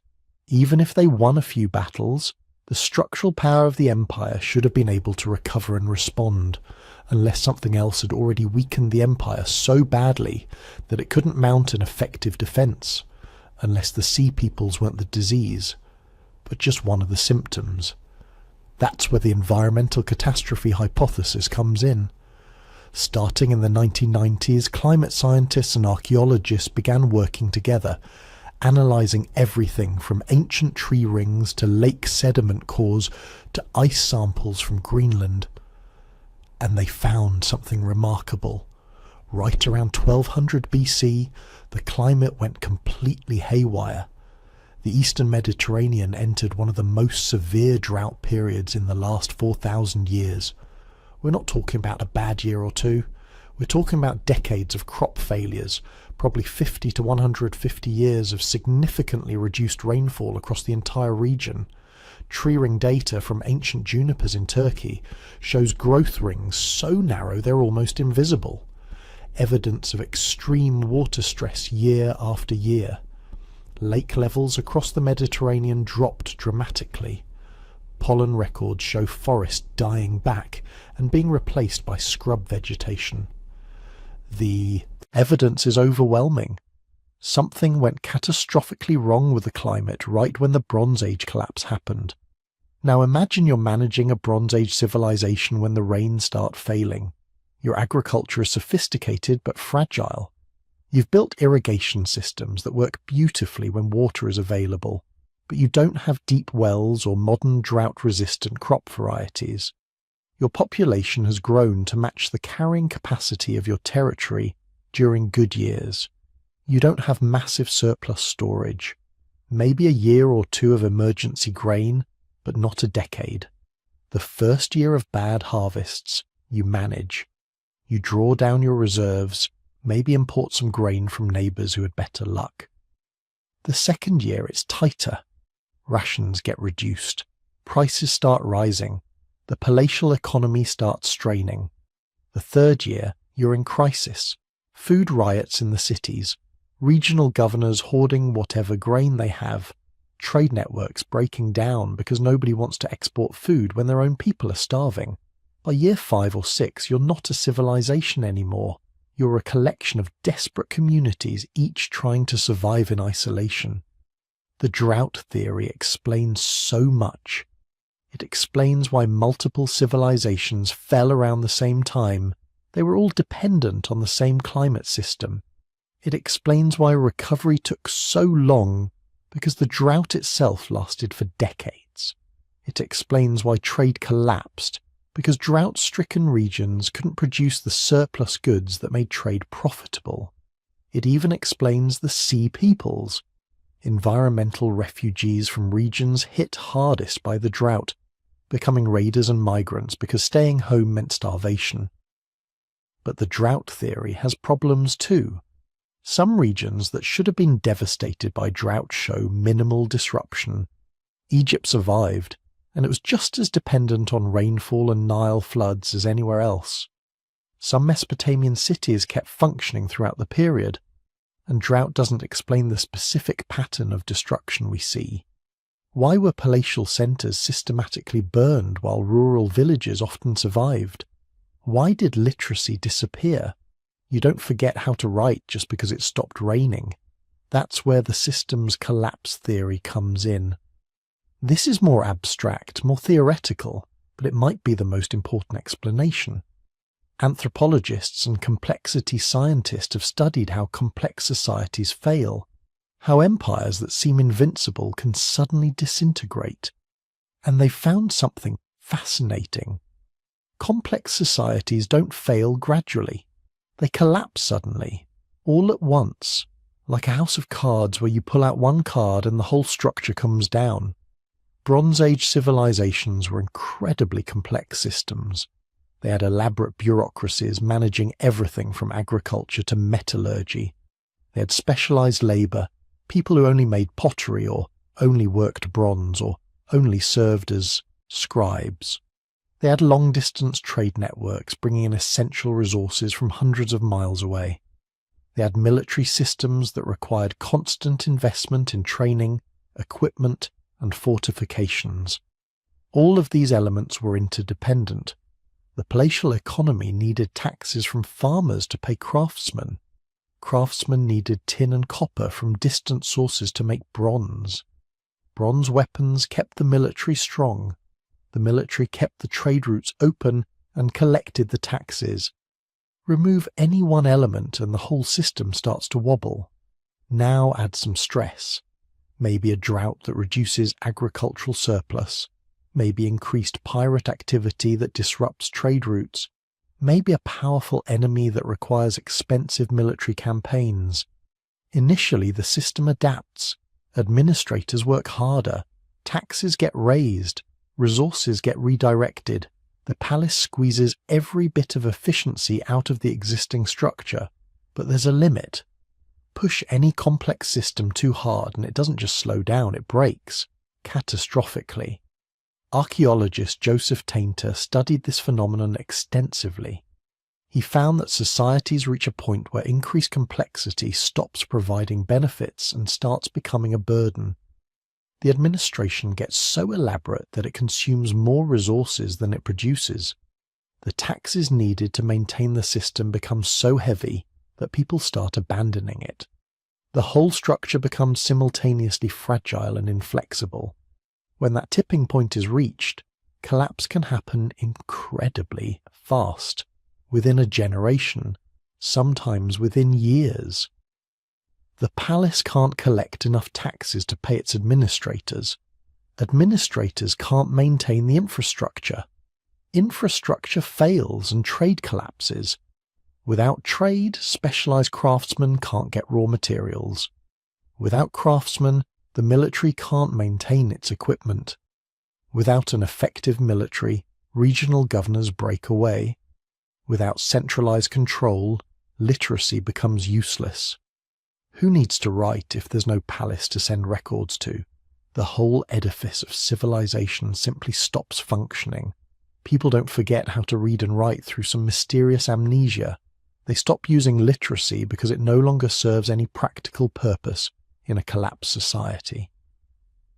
This explains the sudden quality of the Bronze Age collapse, why so many civilizations failed within decades of each other, not because they were all invaded simultaneously or all hit by drought simultaneously, but because they were all structured similarly, all at the same level of complexity, all approaching the same breaking point. When one major system collapsed, it created cascading failures throughout the interconnected Mediterranean world. But wait, there's more. Some researchers think geology played a major role. The earthquake storm hypothesis suggests that the eastern Mediterranean experienced an unprecedented cluster of major earthquakes right around 1200 BC. The evidence is compelling. Archaeological sites across the region show destruction layers consistent with seismic activity. Walls that collapsed outward rather than being pushed inward by attackers.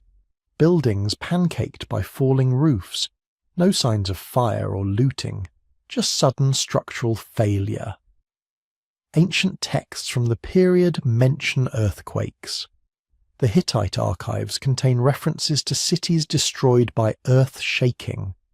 Egyptian records describe similar events. Geologists studying the regional tectonic system have found that the eastern Mediterranean sits at the intersection of several major fault lines. The African plate pushing north into the Eurasian plate, the Anatolian plates sliding westward. These tectonic boundaries can remain quiet for centuries, stress building up slowly, then release all at once in a series of major earthquakes over a short period. A geological storm where magnitude 7 or 8 earthquakes happen not once in a lifetime but multiple times in a decade. Imagine you're a Bronze Age city already stressed by drought and trade disruptions. Then a major earthquake hits. Your palace complex, the center of administration, collapses. Your fortification walls crack and crumble. Your grain storage facilities, massive buildings full of ceramic vessels, shatter. Suddenly you've lost your government, your defenses, and your food reserves all in one catastrophic moment. You're vulnerable to raiders. You're vulnerable to famine. You're vulnerable to internal chaos as desperate people fight over whatever resources remain. One earthquake might be survivable. The palace gets rebuilt. The walls get repaired. But if earthquakes keep happening year after year, each one destroying what you've managed to rebuild, eventually you give up. You abandon the cursed city and move somewhere, anywhere else. This would explain why so many Bronze Age cities were simply abandoned rather than continuously reoccupied, why people didn't come back even after the immediate crisis passed. If you think the gods have cursed a location, if earthquakes keep destroying everything you build, you move. Simple as that. But the earthquake storm theory can't explain everything either. Some destroyed sites show clear evidence of burning, of weapons, of the kind of violent chaos that earthquakes don't cause, and earthquakes don't explain why the collapse lasted so long. An earthquake is a moment of destruction, but recovery usually begins immediately. The Bronze Age collapse lasted centuries in some regions. Something more than just earthquakes was happening. Some scholars look at the evidence differently. They see revolution. The internal rebellion hypothesis suggests that the Bronze Age collapse wasn't caused by external invaders or natural disasters, but by the people themselves rising up against oppressive palatial elites. Think about the structure of Bronze Age society. At the top, a tiny aristocracy living in massive palaces, controlling vast resources. Below them, a small class of all scribes, craftsmen, and administrators, and at the bottom, the vast majority of the population. Farmers, shepherds, labourers whose endless work supported the whole pyramid. They produced the grain, they paid the taxes, they died in the wars, and they got very little in return except the privilege of surviving under palatial protection. Now add stress. Drought reduces harvests, but the palace still demands the same taxes. Trade disruptions cut off imports, but the elite still expect luxury goods. Foreign threats require military service but offer no clear benefits. At some point the peasants do the math. They're starving while the palace stores grain. They're dying in wars while aristocrats stay safe behind walls. They're working themselves to death while scribes sit in shade keeping records nobody but the palace cares about. Why continue? Why not burn it all down and take what's yours? The evidence for this is subtle but compelling. Many palatial centres show signs of systematic destruction from the inside. Not the kind of hasty looting you'd expect from raiders passing through, but thorough, almost ritualistic destruction. Storage rooms emptied out completely. Administrative buildings specifically targeted. Elite residential areas burned while workshop areas sometimes left intact. This looks less like invasion and more like revolution. Oppressed populations rising up, killing or driving out their rulers, taking whatever they could and burning the rest. Some texts hint at this too. Late Bronze Age archives mention social unrest, labour strikes, peasants fleeing their obligations. In the final years, Hittite kings were dealing with internal rebellions as much as external threats. The Mycenaean palaces show evidence of increasingly desperate attempts to control the population in their final decades. More fortifications built around palatial centres, as if the rulers were afraid of their own people. This theory resonates with modern sensibilities. We understand revolution. We understand oppressed populations reaching breaking points, and it explains why literacy disappeared. If literacy was a tool of palatial control, used mainly for taxation records and administrative documents, then destroying the palace means destroying the purpose of literacy. The new, more egalitarian society that emerged after the collapse didn't need scribes because they didn't have centralized administrations worth recording. But revolution theory has gaps too. If this was internal uprising, why didn't new power structures emerge immediately? Revolutions usually replace one regime with another. The Bronze Age collapse led to centuries of depopulation and simplification. That's more consistent with societal breakdown than political transformation. And some smaller sites that don't show any signs of internal stress still got destroyed. What were they rebelling against? Finally, there's the disease hypothesis. Could epidemic disease have played a role? We know pandemics can devastate complex societies. The Black Death killed a third of Europe's population and fundamentally transformed medieval civilization. The diseases brought to the Americas by European colonizers collapsed entire empires. Could something similar have happened in the Bronze Age? The evidence is frustratingly thin. Disease doesn't leave obvious archaeological traces. Ancient texts mention plagues, but describe them in vague supernatural terms. However, all the conditions for pandemic were present. Increased trade connectivity meant diseases could spread across the entire Mediterranean. Drought and famine would have weakened immune systems. Warfare and population movements would have brought together people who'd never been exposed to each other's diseases. Urban centres packed thousands of people into close quarters with poor sanitation. If a novel pathogen emerged during this period, something like smallpox or measles making its first appearance in human populations, it could have ripped through Bronze Age civilization with devastating effect, killing the specialized craftsmen, the scribes, the administrators, leaving the survivors too few to maintain complex systems. This would explain the sudden loss of specialized knowledge, including literacy. Not because people forgot, but because the people who knew how to read and write died, and there weren't enough survivors with leisure time to pass the skill on. But again, the evidence is mostly circumstantial. We haven't found mass graves that would indicate plague. We don't have biological remains showing signs of epidemic disease. The disease hypothesis remains speculative, tantalizing but unproven. So what's the answer? Increasingly, scholars embrace what's called the multi-causal synthesis, the idea that all of these factors work together, creating a perfect storm of catastrophe. The climate changed, triggering drought across the Mediterranean. The drought stressed agricultural systems and created food shortages. Food shortages led to price inflation and trade disruptions. Trade disruptions cut off supplies of tin and copper, crippling bronze production. Without bronze, military capabilities declined. Weakened militaries couldn't protect trade routes or suppress internal dissent.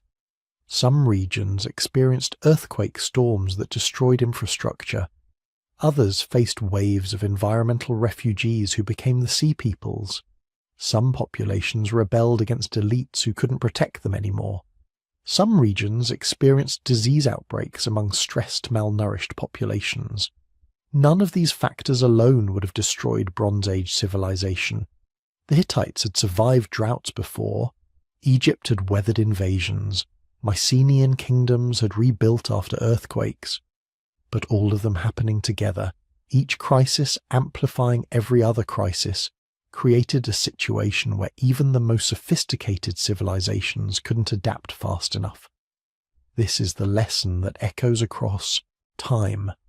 Civilizations aren't destroyed by single causes. They're destroyed by cascading failures, by multiple stresses hitting simultaneously, by the fragility hidden inside complexity. The Bronze Age collapse shows us that interconnection is both strength and vulnerability. The trade networks that brought wealth in good times spread catastrophe in bad times. The specialization that made society efficient made it fragile. The complexity that enabled civilization's greatest achievements also created countless points where the whole system could break. We are not so different today. Picture this. It's 1100 BC. The great palaces are burning. The last scribes are fleeing with whatever tablets they can carry. The trade ships that once connected an entire world are sitting abandoned in harbours, rotting.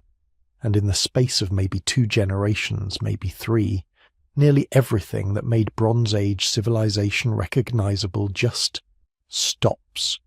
The writing stops. The monumental building stops. The long-distance trade that had connected Egypt to Mesopotamia to the Aegean for over 500 years just evaporates. And what follows is something historians call the Mediterranean Dark Age. Not because people suddenly became stupid or primitive, but because from our perspective, looking back, it's like someone turned off the lights. The civilizations that have been documenting everything, recording every transaction, every royal decree, every diplomatic letter, they're gone. And without their records, we can barely see what happened next. For roughly 300 years, from about 1100 to 800 BC, the archaeological record gets thin, really thin. The massive palace complexes that had dominated the landscape are abandoned. The sophisticated pottery that archaeologists use to date sites becomes simpler, cruder. The population drops catastrophically. Some estimates suggest the population of Greece fell by 75% or more. 3 out of every 4 people just gone. Dead from violence, starvation, disease, or simply scattered to places where they might survive. The survivors weren't living in cities anymore. They couldn't. Cities require surplus food production, specialized labor, administrative systems to coordinate everything. When the trade networks collapsed, when the palaces fell, all of that became impossible. Instead, people reverted to what humans had been doing for most of their history. They lived in small communities, maybe 50 or 100 people, farming or herding, making what they needed to survive, and not much more. Think about what that meant for the average person living through this transition. Your grandparents might have lived in a world with massive stone palaces, where scribes recorded everything in Linear B, where ships brought exotic goods from across the known world. They might have worked specialized jobs, potters or metal workers or administrators. They understood their place in a vast hierarchical system that connected them to a king who claimed divine authority. And now you're living in a village of maybe 60 people. You farm, you raise a few animals, you make your own tools because there's nobody to trade with anymore. There are no scribes because nobody needs to record grain shipments to non-existent palaces. There are no kings because there's nothing to rule except a handful of scattered communities trying to survive. The stories about the great kingdoms might still be told around fires at night, but they're becoming myths, tales of a golden age that seems impossibly distant. This is what collapse really means, not just the dramatic burning of palaces, but the long grinding poverty that follows, the loss of knowledge, the forgetting of skills, the simplification of everything because complex systems require resources and stability that no longer exist. But here's the thing about Dark Ages. They're not actually dark. Not to the people living through them. They're struggling, sure, suffering absolutely, but they're also adapting, surviving, slowly figuring out how to build something new from the wreckage of what came before. The archaeological evidence shows us small communities maintaining themselves, generation after generation. They're making pottery, even if it's simpler than what their ancestors made. They're farming, herding, fishing, they're staying alive, and in a few places they're doing more than just surviving. The Phoenicians were the first to really bounce back.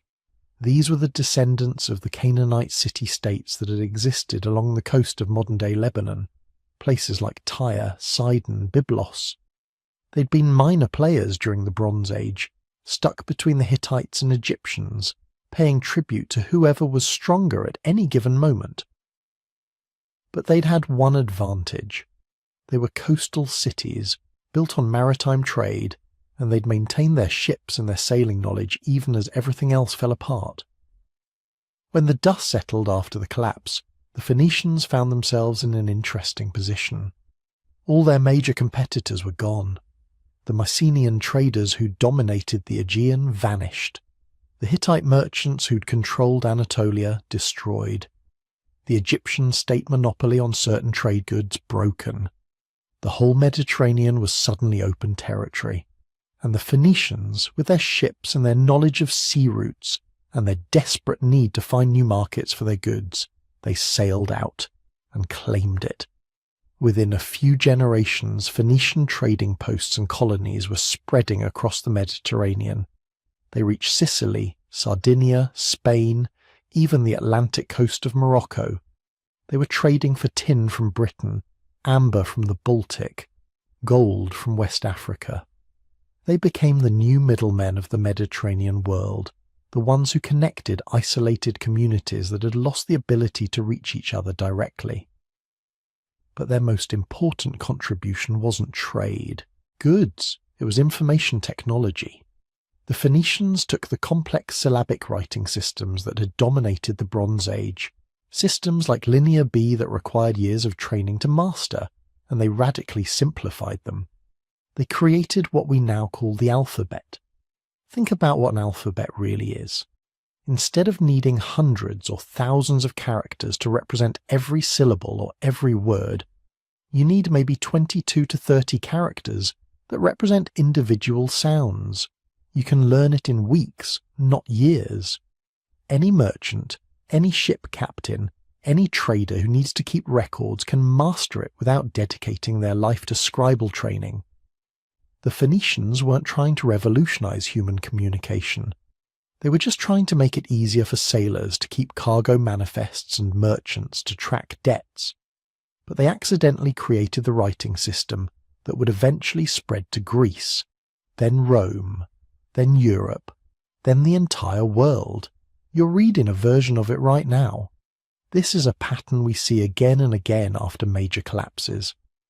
The simplifications and adaptations that survivors make often turn out to be improvements. Not immediately, not obviously, but in ways that become clear only later. The alphabet couldn't have replaced Linear B when the palaces were still functioning. The palace bureaucracies needed complex scripts that could represent their complex administrative needs. But after the collapse, when the people who needed to write were merchants and traders rather than scribes, a simple, flexible writing system was exactly what worked. Meanwhile, in the territories where the great empires had fallen, new societies were slowly forming. In the Levant, in the highlands that had been contested borderlands between Egypt and the Hittites, small tribes were consolidating. They were pastoralists mostly, herders who'd survived the collapse by staying mobile, avoiding the violence that destroyed the cities. Now they were settling down, building permanent villages, slowly developing their own identity. These were the early Israelites, and the stories they would eventually write down, stories about Exodus and conquest and covenant, carry echoes of the collapse era, stories of cities destroyed, of wandering in wilderness, of forging new societies from displaced peoples. To the east, in Mesopotamia, things had gotten complicated. The great empires of the Bronze Age had fragmented into competing kingdoms. But there was one city-state that hadn't just survived. It had been systematically building strength, even as everyone else was falling apart. Assyria. Located in northern Mesopotamia, the Assyrians had spent the Bronze Age as relative outsiders, sometimes vassals of more powerful neighbours, sometimes independent, always militaristic. When the collapse came, when trade routes broke down and resources became scarce, the Assyrians responded in the most direct way possible. They took what they needed by force. Over the centuries of the Dark Age, Assyria was slowly, methodically conquering its neighbours. Not in one dramatic campaign, but through generations of warfare, absorption, consolidation. They were developing something unprecedented, a true territorial empire, not just a network of tribute-paying vassals like the Bronze Age kingdoms, but an integrated administrative state that directly controlled vast territories. They were perfecting the machinery of imperial conquest. Professional armies, siege warfare, mass deportations of conquered populations, propaganda systems to terrify enemies into surrendering.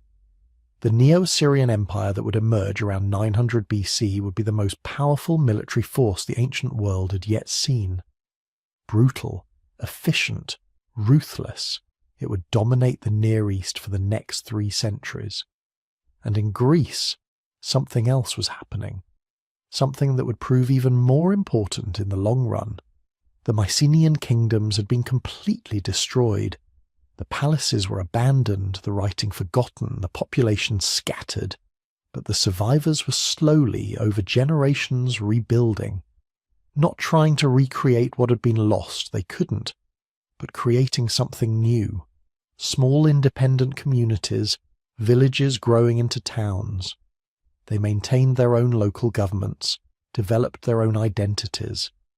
They were separated by mountains and valleys, isolated enough that each community developed its own character, but connected enough by sea routes and trade to maintain contact with each other. These were the first Greek city-states.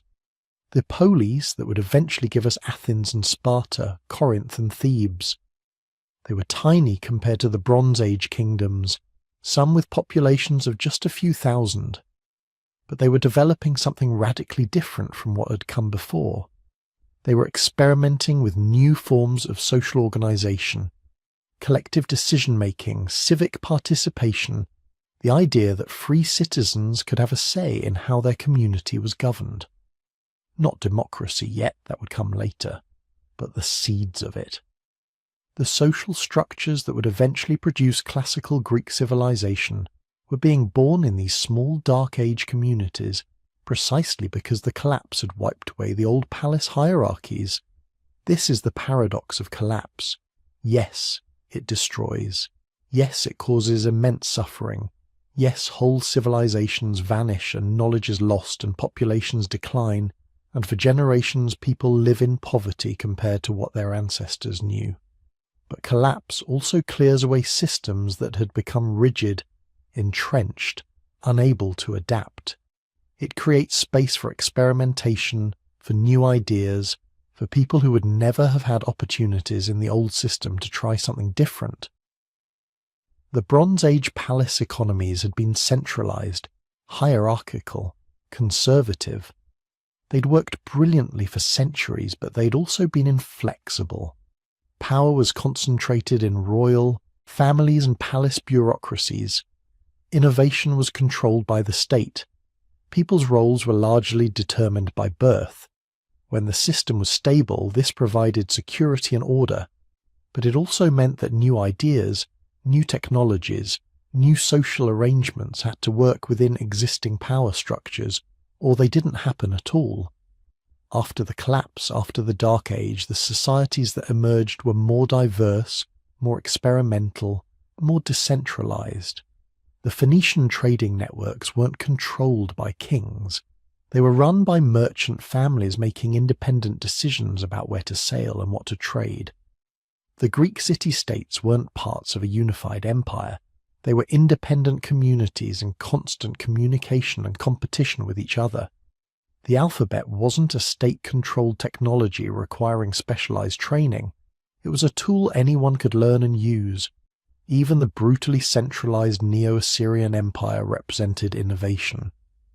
The Assyrians were creating new technologies of conquest and control, new administrative systems for managing diverse populations across vast distances.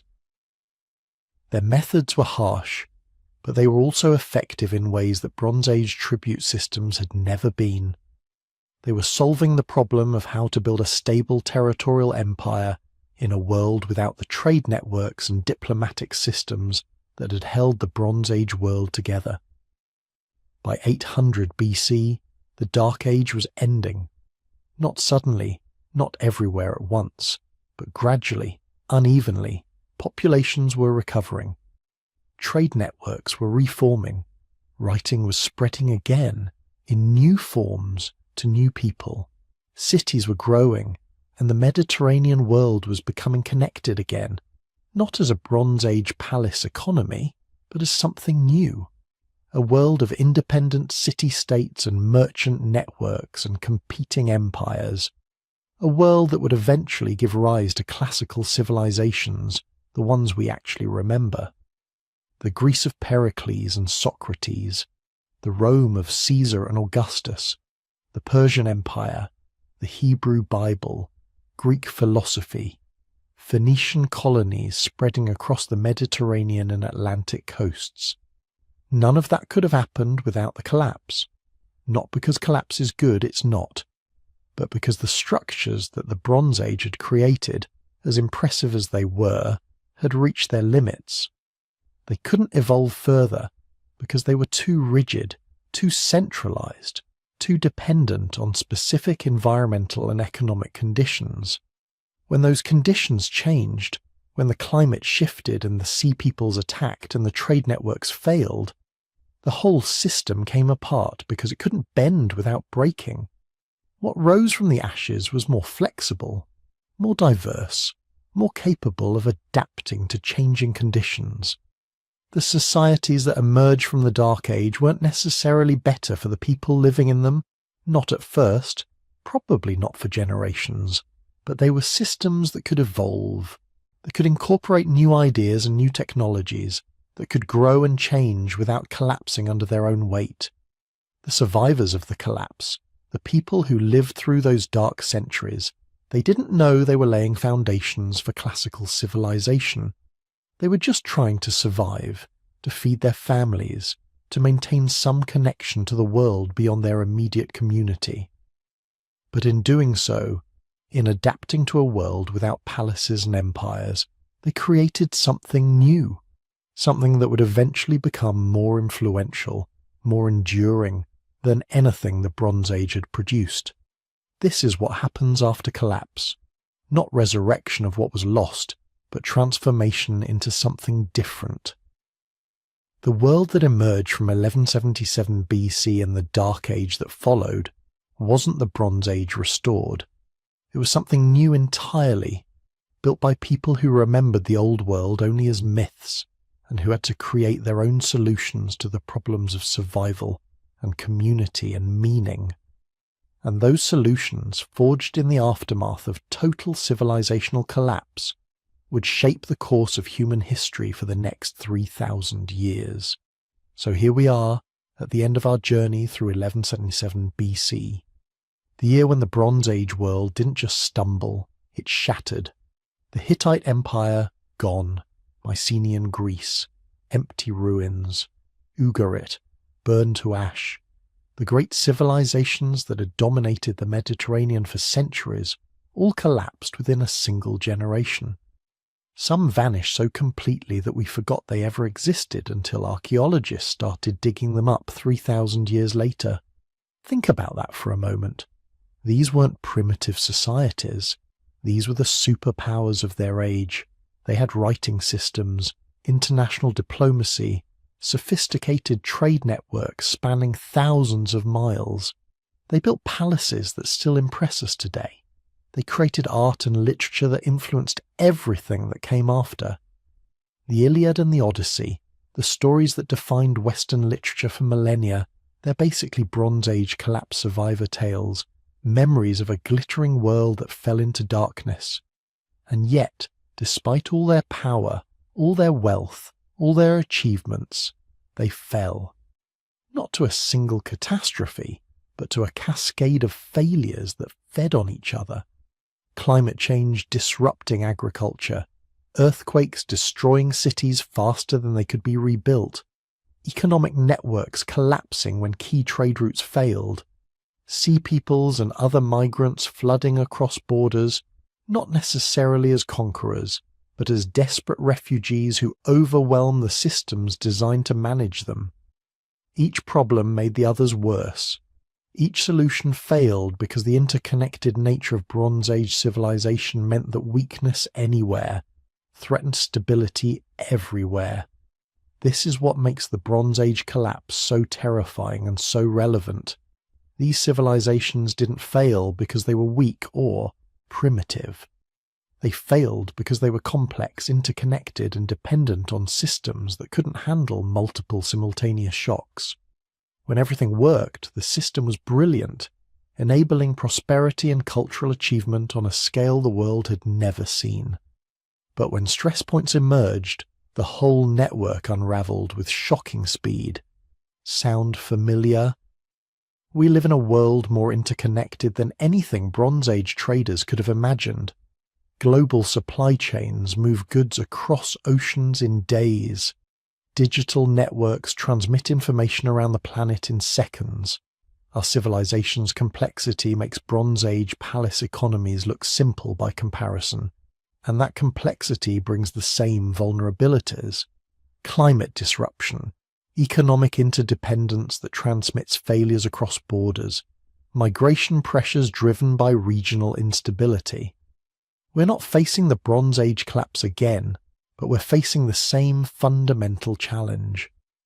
How do you maintain stability in a complex system when multiple things start going wrong at once? The Bronze Age collapse doesn't give us easy answers. History never does. But it gives us perspective. It reminds us that civilizations we think of as eternal, as too big to fail, can disappear within a human lifetime. It shows us that the collapse of complex societies isn't always sudden and dramatic. Sometimes it's gradual, almost invisible until you're living through the consequences. And most importantly, it teaches us that resilience isn't about strength alone.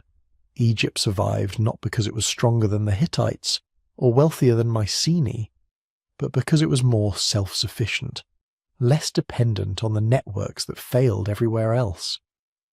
But there's also hope in this story, because after the Dark Ages came the Iron Age. New civilizations rose from the ashes, learning from what had been lost. The Phoenicians took their alphabet and spread literacy across the Mediterranean. The Greeks absorbed the ruins of Mycenaean culture and built something new. The Israelites, the Aramaeans, the Neo-Assyrians, all of them rose in the aftermath, creating societies that would shape human history for millennia. Collapse isn't the end. It's a transformation, painful and chaotic, but sometimes necessary for new possibilities to emerge. And the mystery remains. We still don't know exactly what happened. We probably never will. The Sea Peoples might remain forever mysterious, their origins and motivations hidden in the gaps between fragmentary texts and ambiguous archaeology. We might never untangle the exact sequence of events that turned thriving Bronze Age civilization into smoking ruins. And maybe that's okay. Maybe the uncertainty is part of what makes this story so compelling. It reminds us how much we don't know, how much of human history has been lost, how many stories will never be told. Thank you for joining me on this journey through one of history's greatest catastrophes. If you enjoyed exploring the mysteries of 1177 BC, I'd love if you could hit that like button and subscribe for more deep dives into the ancient world. And I'm genuinely curious. Where are you listening from? Are you drifting off to sleep in New York or Sydney or somewhere I've never heard of? Drop a comment and let me know. I love seeing how far these stories travel. If you'd like to support the channel, YouTube memberships are available, but they're totally optional. This content is for everyone, whether you're a member or not. Your time and attention are support enough. Now, let the ancient world fade into peaceful dreams. May you sleep well, surrounded by echoes of vanished empires and the whispers of civilizations that rose, flourished, and fell beneath the same stars that shine tonight. Rest easy, knowing that even when everything fell, something new eventually grew. Sweet dreams.